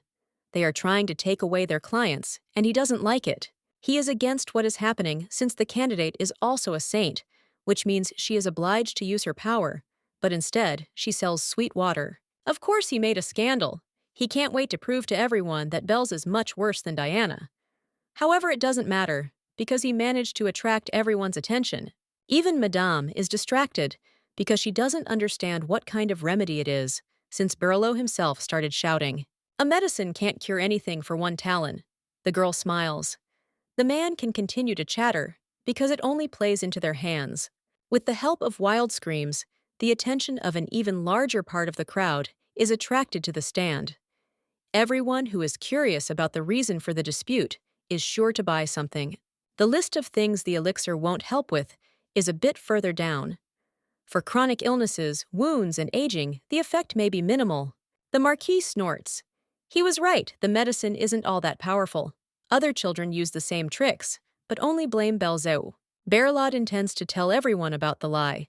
Then the Duke's voice is heard. If the man does not buy anything, then he had better step aside, make way for the others. The girl hurries to his lordship. He is sorry that he could not arrive earlier. Edwin has also arrived. He is immediately noticeable. Attention turns again to the Marquis. He is busy with idle activities, as if he has nothing else to do. He stutters. It's not true, I have things to do. He became interested because Belza, being a candidate, was selling things that were completely unrelated to the gift. It was funny how cleverly she managed to come up with excuses. Curiosity was satisfied, and from now on, it would be better to keep an eye on Diana. Gordon was pleased that he had managed to drive away the uninvited guest. He had managed to arrange a showdown since the very morning. Edwin asks if anything serious happened while they were gone, so as not to make him worry, but the beauty shakes her head. Lately, the girl has been working hard on the elixir. The doctor helped her a lot, although she believes that it was Belzy who developed the idea. It's amazing how such bright and brilliant thoughts are born in a small head. The Duke will gladly buy what is so highly praised. A man wants to buy 100 pieces at once. A bag of talans falls on the table. It is impossible not to be happy that he managed to get such a large sum. It's a pity that exchanging more was strictly prohibited, although it's just pennies. Belzy is not sure if this is right. Buying 100 elixirs, the hero will not be able to buy anything else. In his opinion, there is nothing interesting except his daughter's counter. Edwin managed to look around and also agreed that he did not find anything worthwhile. A voice is heard. Madame approaches the Duke, whom they have not seen for quite some time. A smile on her face, they are both happy about the unexpected meeting. The Marquis runs after her and promises that he can help, but the woman sharply pushes his hand away, reminding him that she is still able to stand on her feet. As soon as she managed to get rid of him, he appeared again, only getting in the way. The lady didn't feel any difference from Diana's treatment. Cloud's problem is caused by fatigue due to age. Magical treatment will not help. She knows this herself. The woman knows that the Duke's youngest son is seriously ill. I did not expect to see you here. If Joshua were in poor health, the young man would never have left home. But thanks to Bezy, his condition will remain consistently good. Previously, Madame was a regular client of Diana, but for the first time, she manages to see her in person. The lady's influence is quite strong. The girl doesn't provide any services. Instead, she sells an elixir of her own making. Since the first bottle is free, it's better to try it. Madame doesn't have the strength to open the jar. Edwin wants to help her. He has grown up and become more attentive to those who need help. The girl still has a secret weapon up her sleeve. She certainly couldn't find a better first client than the mistress. The taste was pleasant, and the elixir was to her liking. The Duke offers to buy a few bottles. It's time for the best creation. The chance can't be missed when it presents itself so unexpectedly. The little girl puts a new batch on the table. There are only 10 bottles. No one except Gordon has seen this creation yet. The medicine was specially saved for a better occasion, and now, finally, it can be offered to Madame. She is sure to like it. A hairspray with fairy grass extract is the best solution, as the scent is captivating, and its properties are revealed without direct contact with the skin. The girls in the crowd begin to whisper. Fairy grass is known to be very rare, and is made from the pollen of fairy wings. That is the legend. This plant has a brightening, toning, and smoothing effect on the skin, and ancient manuscripts say that it makes the skin like a fairy's. The effect has already been tested and proven, so there is no deception. No matter how old a woman is, the desire to look younger cannot be eradicated. Absolutely everyone around her wants this. Just in case the lady has made a convenient sample that can be tried before buying, she leads Cloud behind the screen. To achieve the full effect you need to keep it on your hair for an hour, but the price is quite high. The spray costs 50 talents per bottle. Later, the lady reports that once the effect manifests, the item will definitely be purchased, although initially the lady was surprised by the price tag. She asked if she knew that 50 was half of what one family could spend, since it wouldn't be private to ask for that amount of money. The girl understands that she needs to surpass Diana, who easily collects more than 500 talents at each fair, which means she needs at least the same amount. Before letting the lady go, Belz assures that Cloud will want to return. You will walk around the fair for an hour, and then, after seeing the effect, buy my product. Despite her age, the girl is quite a risk-taker. She promises that if nothing happens, she will definitely return the full amount. The lady didn't remember how Madame had behaved in the past, but she was lucky Edwin asked about the price of the spray, why it was so high, that the old man completely withdrew into himself. Pellis reports that while the lady went behind the screen, The Duke and his son were so inspired that they managed to sell another 50 bottles. The beauty has already earned 200 talents from the sale, with little left over. Throwing herself on her friend's neck, she hugs him and sincerely thanks him for his help. The Duke went off to chat with other aristocrats, so while it is impossible to thank him, the young man does not intend to leave, although he could see his friends. They meet so often that they have become bored with each other, and besides, the Marquise cannot leave Belzy alone and is constantly monitoring her. Gordon is already getting on in years. He can't handle villains. Let him do the selling, more and more people are joining the counter. But there is one but. Lauren came to check because they had received a complaint about a violation of the rules. She didn't just show up because she wanted Belzy to get what she deserved. After the first warning comes a penalty, and after the second comes a disqualification. Edwin asks what rule was broken. There can only be one assistant assigned to the counter, and two next to them. I wonder why they don't stop Berlot, obviously, because he is busy talking with the aristocrats. If Belza's fate is of any concern, the young gentleman should leave. It was the Marquise who informed on the boy, and he needs victory by any means necessary. No matter how pretty the girl may seem, she is a nun, and in area it is forbidden to quarrel with them. Eddie apologizes. It is wrong, because thanks to his help, on the contrary, sales went up, and no one bullied the girl. They and Gordon will take everything into their own hands, and will definitely cope with everything the boy can go to his friends. The young man blushes at being called Eddie. He will leave, but if something happens, he must be called back and not stand there like a pillar. The Duke left. All that was left was to pay the fine, which was 50 talents. Children always sell their goods for 1 to 3, which was an unfair amount which the nun herself had set. There is no way out. If you don't pay, you face disqualification. Gordon is the most unhappy of all. He was only happy that he managed to earn 200 talents. Of course, arguing is not the best idea, because it can scare away all the customers who will decide that something is wrong with the product, and then there will definitely be no purchases. The little girl promises to pay and is already reaching for the bag, when at the very last moment, Cloud approaches. People around her are whispering. The woman hands over 50 talents, because such a sum is too large. As for a child, the nun does not understand what is happening. What happened is contrary to the rules. The money was supposed to be given to the girl for the hairspray. Since Lauren got what she demanded, she was obliged to step aside. The effect is amazing. The respectable madame has noticeably grown younger. She would gladly buy everything. But there are other clients representing the first two buyers. The ladies with whom the woman has tea parties turn out to be nice people. They treat the candidate for sainthood without prejudice. Thanks to those brought by Cloud, we managed to sell all the hairsprays. And thanks to the help of the Duke, who talked about the elixir, we managed to sell almost everything. 180 bottles remained. Gordon is jumping for joy. Berlut will be wiped in the nose, but the most modest estimates have managed to earn 700 talents. The beauty happily announces that they can close sales, but the doctor believes it is better to try and sell every last jar. The lady steps away for a moment. In fact, product promotion wasn't the only reason she wanted to go to the temple. She wanted to check out the library. On such a great day, almost the entire staff of the shelter is at the fair, which means the entrance to the secret place is left unguarded. The sacred scriptures must be found. The books are divided into 2 categories. The first 5 volumes contain messages from the goddess rules and descriptions of the lives of saints, and all volumes after the 6th are chronicles of previous eras. Access can only be obtained in the temple. The maiden could have asked the Duke, but then there would have been records of what she read. She needs a clue about reincarnation and the missing heart. The first Saint Archaea gave her heart to the goddess, and then returned back in time, before she was just a character. There was no parallel between them. If she can figure out how the girl gave up her heart, and what happened to her afterwards, she will be able to understand what happened to her. It is possible to discover the story. The first part describes childhood meeting the goddess and gaining abilities. Her calling is to protect the people of the world. During the reign of King Estelrod, the first evil spread across the lands.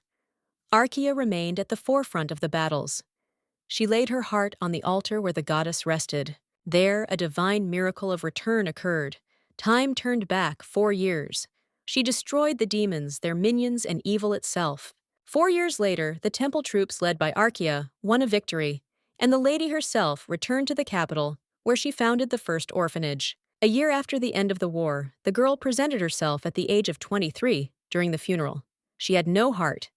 It's a pity it's not even written how she died, although the saint is important. Bells doesn't understand where her heart is, because she didn't give it to the goddess, but to a man. The lady examined Eddie, but didn't find the necessary energy. Initially, the saint laid her heart on the altar, in the ancient lands, the plain of Shalbath, where monks go to understand the will of God. More information can definitely be found in those lands, but the child will definitely not be allowed there. She will have to wait until she grows up a little. The girl spent more than half an hour in the library. Gordon is probably beside himself. The little girl is sent back. Ishmael is beaten by boys. This is the same young man who was locked in that terrible room, after which he lost his voice and abilities. Earlier, the nun asked the children to help the one who had completely lost his voice. Even when being beaten, the hero believed that it was better than sitting locked in a room. The pain from the blows brought him back to reality, allowing him to understand more. The girl shrinks. She understands that Ishmael is in really bad shape. He needs to stop.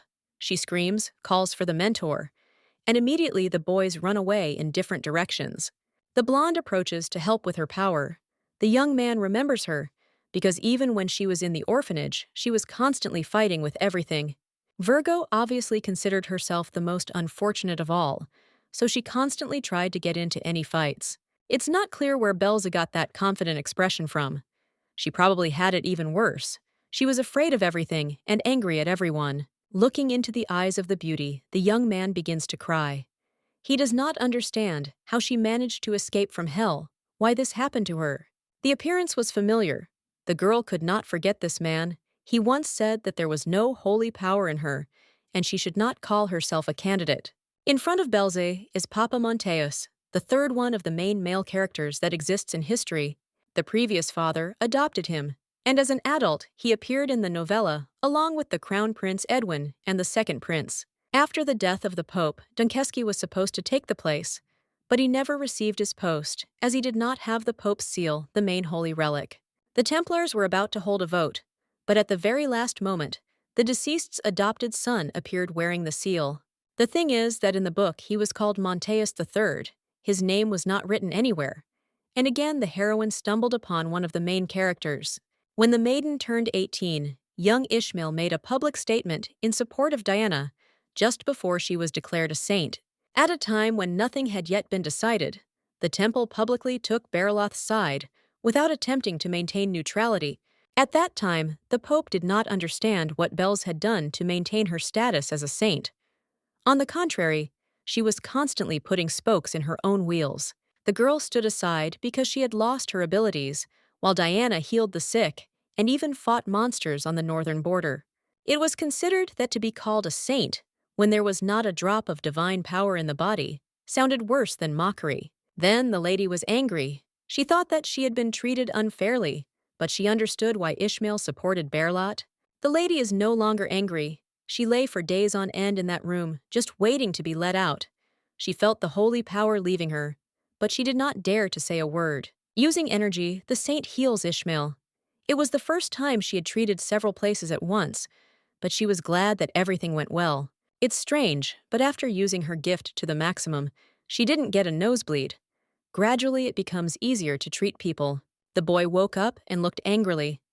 He wanted to say something, but then they announced that the fair was coming to an end. He had to run to the counter quickly. The lady is about to leave when someone grabs her by the hem of her dress. The young man is about to thank the saint. Surprisingly, he is supposed to be mute. Realizing how surprised the girl was, Ishmael pretended to have lost his voice. He had no choice, because he had to get out of the creepy room by any means necessary. Nodding, the blonde promises to keep the secret. The young man knows that the lady always wanted to defeat Diana. Do as I say, I will help you win. The talent count was completed. The little girl managed to run back. Her stand was almost excluded. The Duke was rushing with his daughter in his arms, so I tenderly thanked him. As the man ran as fast as he could, forgetting all the rules of etiquette, it became clear that he was doing this not for the sake of the family's prestige, but only because the girl wanted to become a saint, and thus please him. The little girl thinks that if the man doesn't win, he'll be upset, But it turns out that while the lady was away, Gordon earned another 111 talons. A mysterious gentleman appeared to the old man and immediately gave him 100 talons. Perhaps Edwin asked one of his friends.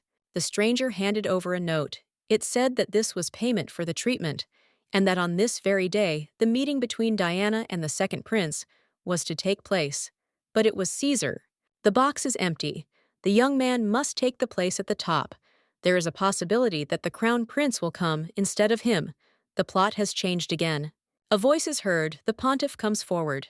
He greets everyone gathered to announce the final results. First, the old man would like to thank everyone present and participating in the charity fair for coming together. The time has come to choose a child who will be considered a saint. Magnus, the Pope's assistant, will begin the ritual.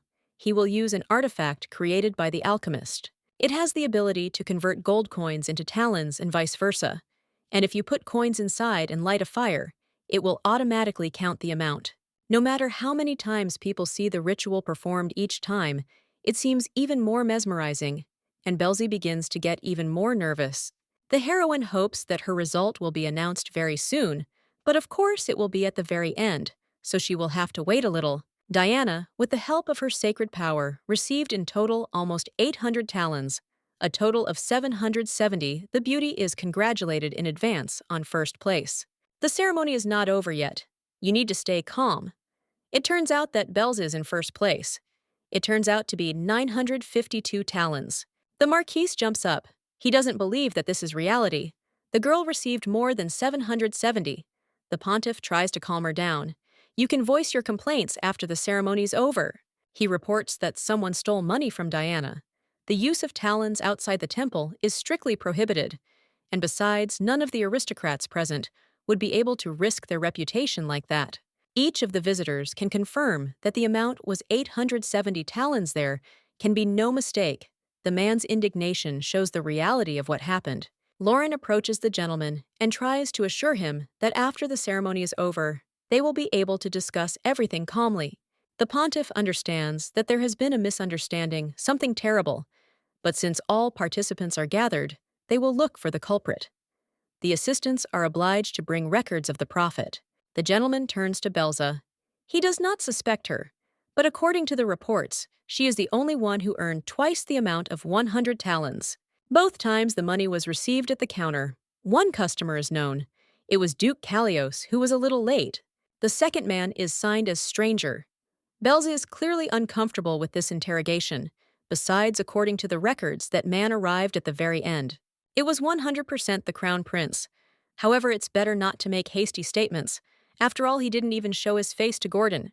The little girl will pretend that she doesn't know Caesar. The Marquis jumps up. He squeals that the girl was caught.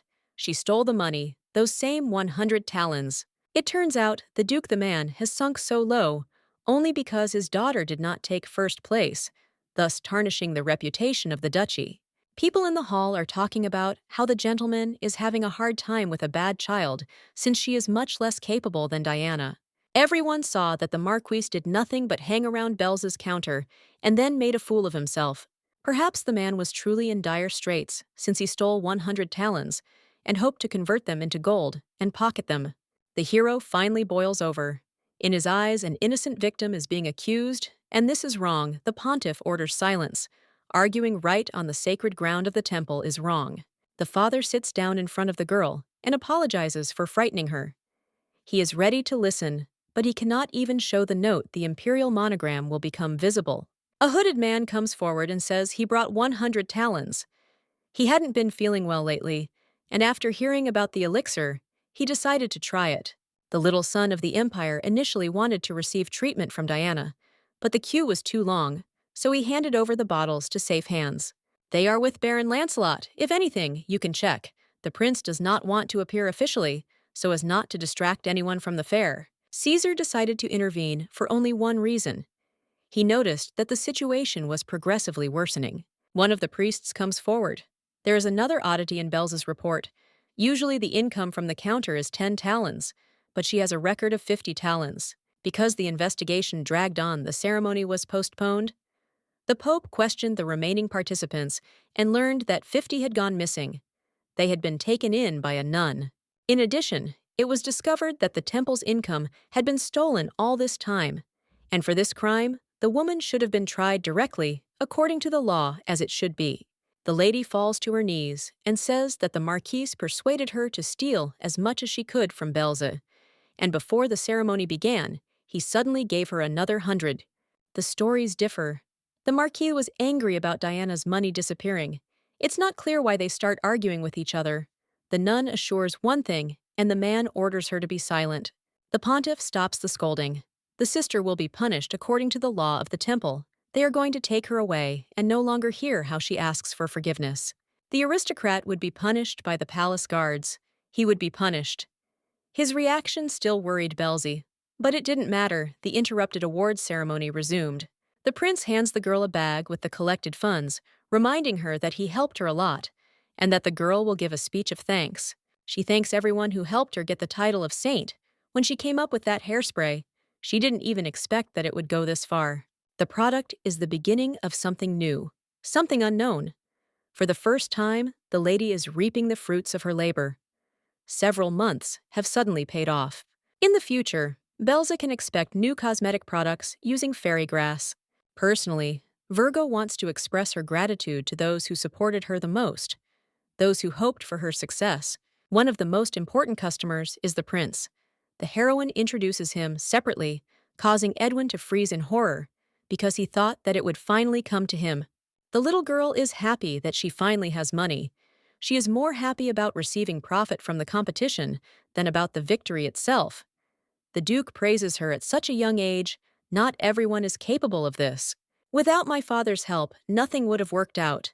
He was very helpful with the sale, and when Belze was accused of theft, he came out and stood up for her. Edwin turns around and walks towards the carriage, declaring that everyone is already waiting for them.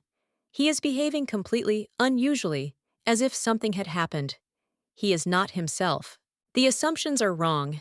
It seems that the reason for everything was the fact that the girl had previously called him Eddie, and not Edwin, completely destroying his image. The Duke would have been happy to return to the mansion together, but he was invited to a charity dinner. They would meet at home when everything was over. As soon as the carriage drives away, Diana appears smiling calmly and trying to congratulate him on his newly received title of saint. Looking at her with dissatisfaction, the heroine nods, noting that she also tried hard. She earned 800 talents, which means she cured 80 people. The amount of power is amazing. The girl felt a little sorry. If she had bid higher, she would have been able to win. Only when she was very upset about losing did she realize that she would like to become a temporary saint. There's no need to worry, there will be plenty of other opportunities in the future. But at the time they came into conflict with the Duke, the price of the spray had already been fixed, so it wouldn't have affected anything. From the moment Belze realized she had been given a second chance, she was determined to make up for all her past mistakes, and she wanted to mend her relationship. Despite her desire, where it is important not to destroy what is dear to the heart, for the sake of someone else's better attitude, the shackles of guilt and duty will not bind the lady. If Diana touches Belze's loved ones, she will immediately regret it. Ishmael is visible behind the column. They need to talk. Saying goodbye to her friend, the girl hurries forward and asks a direct question whether the marquise's strange behavior was his doing. The headmistress claimed that he paid her 100 talents, but the man vehemently denied this, and they also wanted specific actions from the girl. The little girl was asked to introduce Ishmael during the ceremony, but she managed without his help. He does not understand how this is possible. The young man freezes. He thought that his ability would work. It's strange that nothing happened. It shouldn't have happened this way. At that time, the heroine didn't understand. Only after some time, it became clear that the guy really wanted to use his powers. Tell me for what? Ishmael has the ability to bend people to his will, and other than causing minor discomfort, they won't remember anything about him, so it's quite an attractive ability. Initially, the boy wanted to make a deal with the Duke, force the Marquise, to act as needed, and make Belze a saint. In exchange, the Duke would take him with him to the mansion. He could have said all this with his mouth without using force. However, he had no guarantee that the secret would remain safe and sound, so he had to resort to extreme measures. He explains clearly that in essence, he simply wanted to use the candidate for sainthood, but his power didn't work. and the girl won without any intervention. Even without Belza's help, the boy will succeed. He is obliged to take the papal throne and become the next ruler of the temple. Despite this, the maiden cannot leave him last time he asked her to help. A way will be found to do this. It will be better if he finds happiness and peace earlier. The heroine swears by the goddess and the heavens that she will not reveal the secret to anyone, so you can rest assured that tears are welling up in the boy's eyes. A familiar voice is heard. Edwin, who for some reason is angry, menacingly asks what the girl is doing next to an unfamiliar young man. The hero takes the beauty for himself, threatening the stranger that if he touches her with even a finger, things will only get worse. Belza explains that the boy wasn't planning on doing anything, although he doesn't look happy either. And if this continues, there will be trouble from which there will be no escape.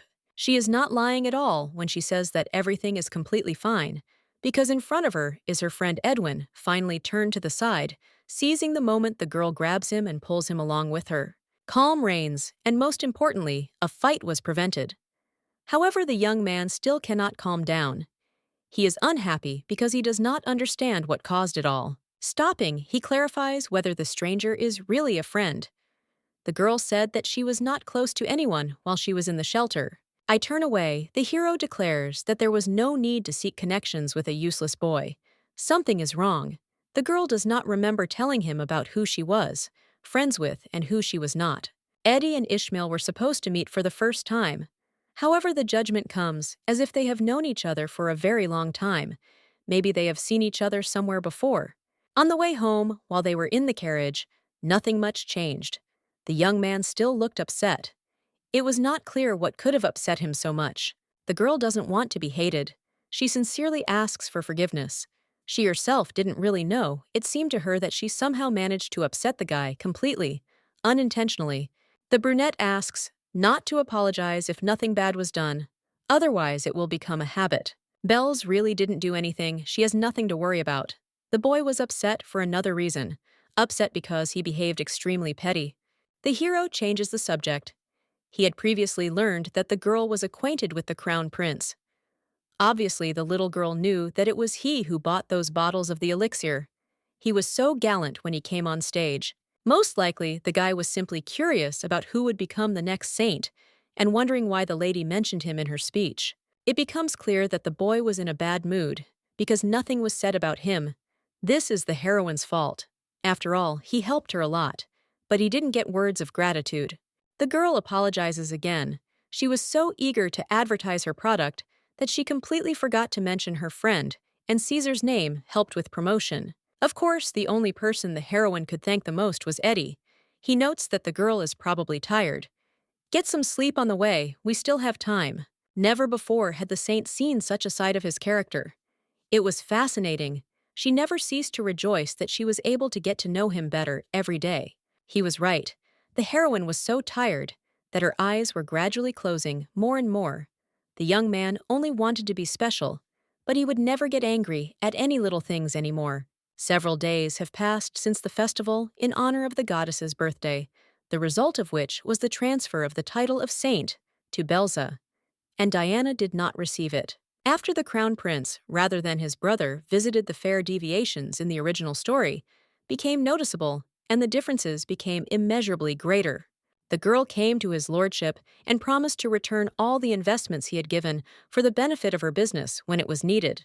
Trying to catch her breath because she had been running for a long time, the little girl says that she brought payment in the envelope. There is half of what she earned, but she has another offer. The hairspray with fairy grass was the best advertised.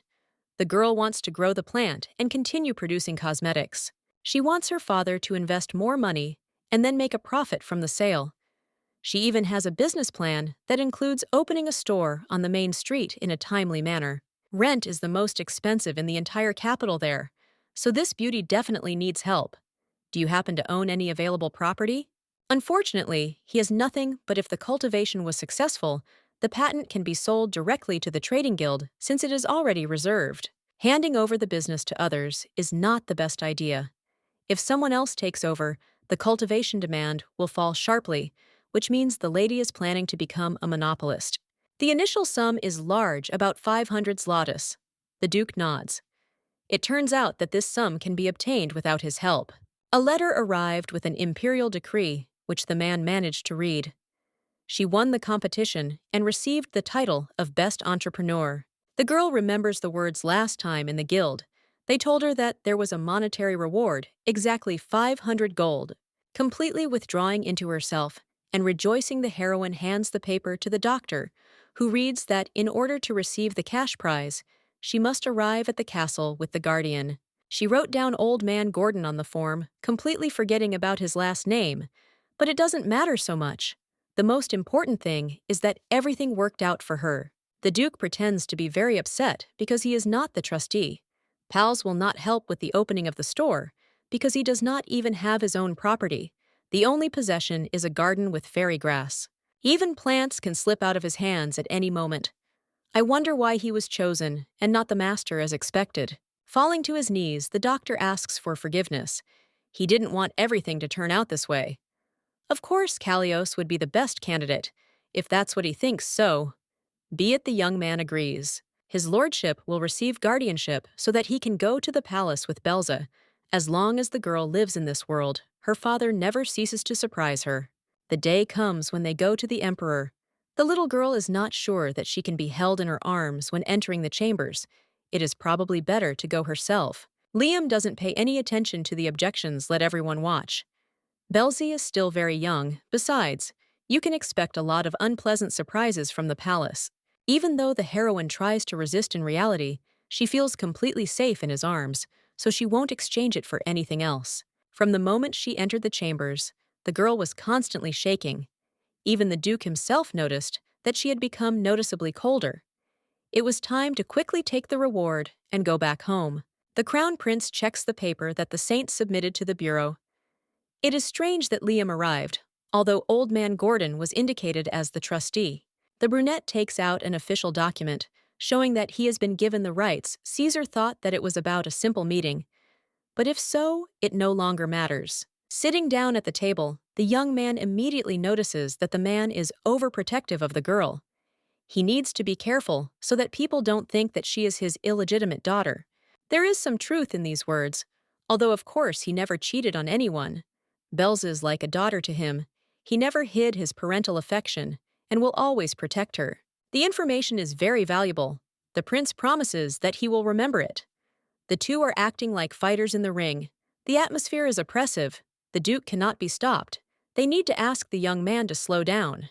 The boy notices the gestures, so he decides to change the subject.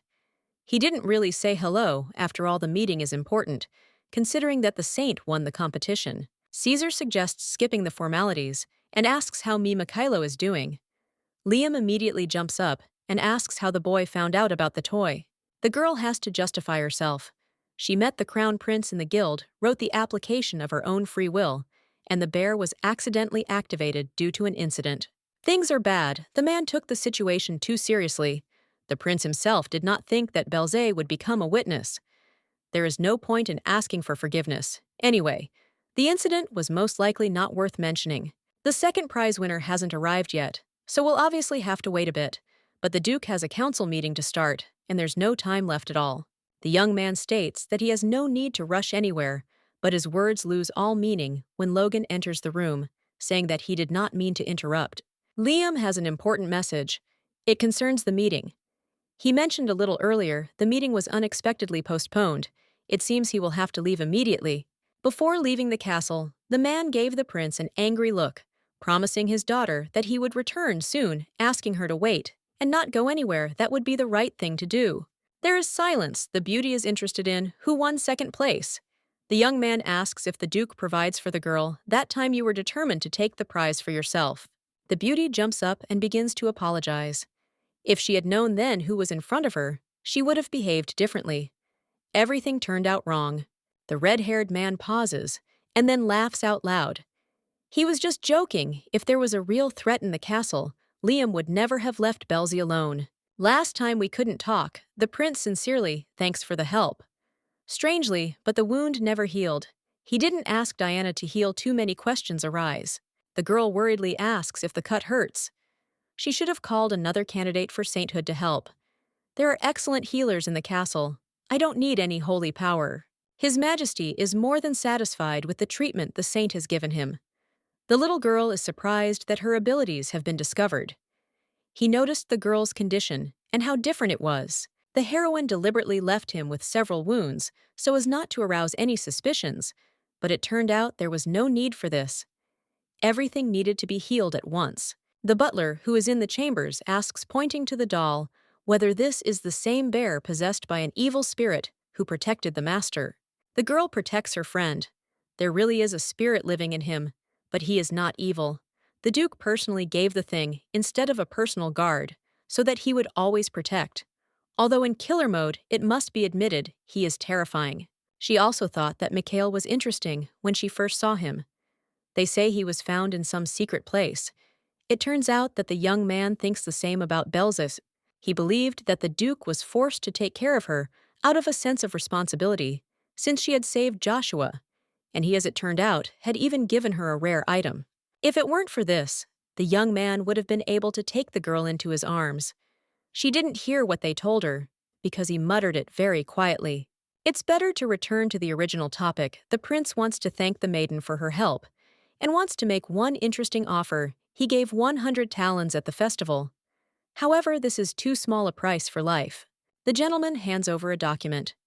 It is a contract for the lease of real estate. He heard that the Duchess was just looking for premises in the city center. If the beauty so desires, Caesar himself will select the necessary building.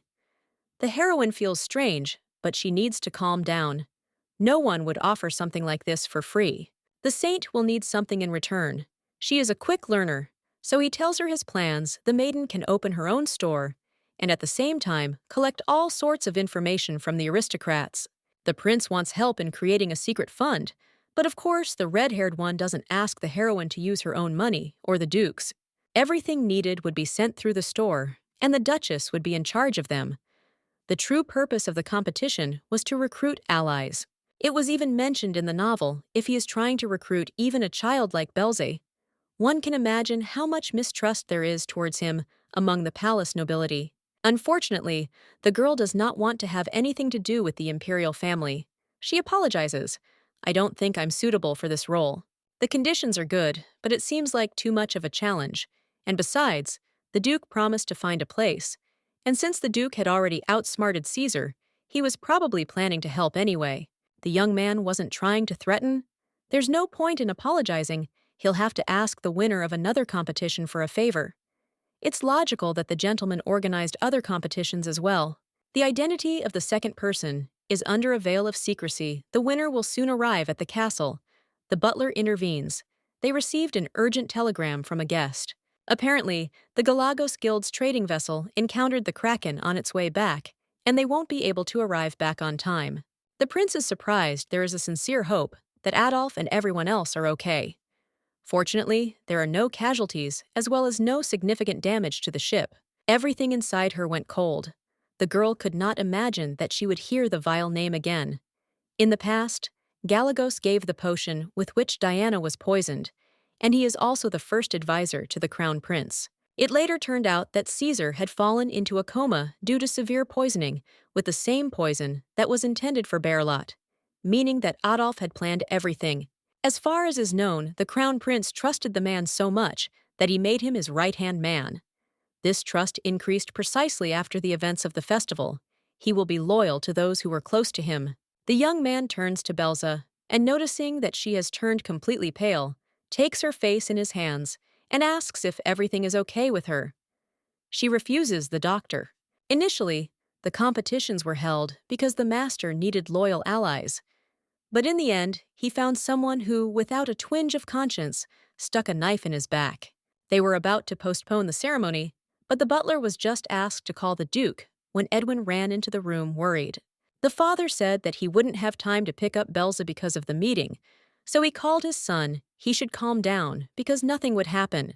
The boy wants them to go home quickly, however he has not yet greeted the crown prince. Apparently the young lord has not even noticed him. The brunette nods and greets the guy. It is obvious that bad luck is following the gentleman, as it was predicted. In the novel, Edwin asks to forgive him for his rudeness. He panicked. Even though the little girl rejected the plot taking first place, The prince still got Adolf as an ally. If history is unchanged, it's easier to pretend that nothing happened. It's hard to wrap my head around it. No matter how much the little girl wanted to ignore the imperial family, she had already promised that she would protect everyone and change her destiny. If the young man cancels the award ceremony and declares Belzy the sole winner, she will happily accept the proposal made earlier. She is confident that she can provide the necessary assistance, but in exchange, she will need to fulfill one condition. Caesar smiles. He thought that the little girl would not change her mind. At their next meeting, the prince asks to be called by name. They will soon become friends, so they will be close. When the reward is settled, Esterod will summon Callios to the castle. There is no limit to the joy, even if it is premature.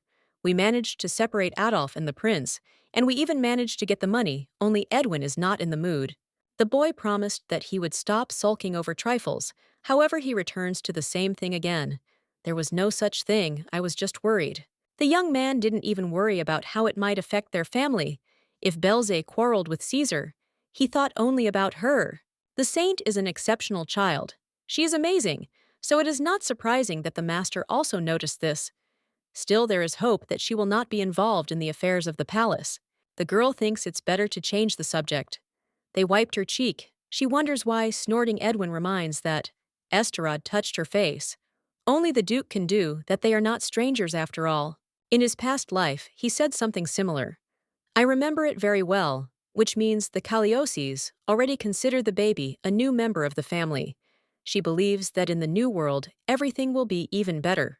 Virgo should be grateful because she is given much more than she deserves. However, there are hidden feelings inside her that she will never dare to voice. Someone comes up from behind. They haven't seen each other for a long time. Edwin's face changes almost immediately. His eyebrows crawl down, turning Belzy freezes in horror. Before them stands Kyrian Esterod, the second prince of the empire. The very man who in the past did everything to take the saint's heart and slander her. Diana stands next to the young man. She asks the young duke how he is doing. A feeling of hopelessness grows inside, which becomes more difficult to cope with. Leaning towards the red-haired man, Berlot says that next to Edwin is the same girl she spoke about earlier. One should have guessed that they would definitely meet in the palace. The girl is called a false candidate for sainthood, which is not a good thing given the fact that Diana is nearby, so bad that her legs can barely support her body. Eddie takes her friend by the hand. The Callios family will not intentionally sponsor a deception. They are absolutely confident in the powers that Belzy has. The prince snorts. He only heard the news out of the corner of his ear, nothing more. The boy looks weaker and smaller than in the past, no matter what happened then, because in the new life they are all just children of about the same age. The girl raises her head higher, and walking forward, greets His Highness, doing it in the proper manner. She introduces herself by saying her name. Diana hurries to her friend, and in a cloying voice, she joyfully announces that she came at the Empress's request and decided that she would also help the crown prince. She thinks that the girl asked to go with the Duke because he has some important meeting going on after the festival. Berlot stopped hiding her hostility. Stepping forward, the heroine explains that she won a competition with His Highness and became a young entrepreneur, so Caesar personally invited hers. The prince thought that the son of the Galagos family had won, but everything went wrong immediately after the young man made his choice in favor of the young duchess. I wonder what it was about the girl that made her stand out, since she took first place. Although it's not important at all, because Kyrian has another question. He heard an interesting story from his mother. He points his finger at the teddy bear. It was he who saved his older brother's life. Of course he knows, because it was the Empress who sent mercenaries to take Caesar's life. One of the people reported that a doll possessed by an evil spirit appeared in front of them and then beat them until they lost consciousness. The hero openly admits to attempting to kill his brother. Purple flames gather around the Duke, again, the same as the one that came from the priest. In an instant, the energy is no longer visible. They still have other things to do. It's time to leave. The aura appeared for only a minute, but it was clearly seen. Such a picture can go unnoticed, but after all, the girl will remember it for a long time. The flame pursues the saint. Perhaps it is being spread intentionally, telling Edwin that it is time for them to leave too. The maiden pulls him by the hand. In this case, she will not stand aside and watch. as this ominous flame flares up more and more. She will do everything to change the situation. The next day comes, the girl treats Joshua again, and she manages to finish the session, doing it a little earlier than expected. The boy no longer gets tired. He can play at least the whole day. Initially, the heroine was very worried because he had an incurable and hereditary disease. However, thanks to the Duke contacting the Tebron family, the situation improved. They sent medicinal plants, and also, without the participation of the saint, the orange flame noticeably diminished. It was almost invisible in the heart. The old man put his whole soul into the potion he offers to drink. Even though it is bitter, one can endure the terrible taste. Since the sister asks, one will have to be brave. The girl received official notification that a reward of 500 zlotys had arrived at the estate, and all the money was given to the old man. Without him, it would have been difficult to develop an elixir for fatigue, and there would have been no way to dream of winning the festival. From then on, the old man seemed to have been replaced. Joshua would like to visit the imperial palace. He visited it when he was a little boy, but lately he has been upset that he can't go anywhere. The little girl tries to support him, telling him that the castle is in fact incredibly boring. There's nothing to do there. Besides that, there were some mean kids there who called everyone names, so as soon as the young man gets better, it would be better to go for a walk along the main street. The heroine is planning to open her own store there. Soon the illness will subside, and the business will begin to grow. The happiness within cannot be replaced. All that remains is to hope that everything will be the same in the future. The Duke called his daughter to his chambers. He was busy with Logan, so it would be better to come later, just a couple of minutes, and the man would be free. They discussed the attack of the beasts. For the same reason the meeting in the castle began a little earlier. Adolf could not come also because of the monsters. Liam approaches his daughter. He thanks her for waiting. He congratulates her on winning the competition, organized by the prince. She was chosen as the only winner since the product was liked the most. The lady gave the prize money to Gordon. This is his salary, after all. He worked to help the lady, spent a lot of time on this. Stroking the girl on the head, the hero remarks that she did everything right. Good employees definitely need to be encouraged to try even better. The man fulfilled his promise. He was looking for a place on the main street to buy a suitable one. The beauty is handed a checkbook. Logan intervenes, no matter how you look at it. It's not the best decision. Huge sums of money are being handed over to a child just for healing Joshua. Even Diana didn't spend that much. When the man says that Bells is just an unreasonable child, the Duke loses his composure. His daughter became a candidate for sainthood and received the support of Kalios for a reason. Diva has been doing the same treatments as Diana before her. The results vary greatly, and in the eyes of the treasurer, nothing matters.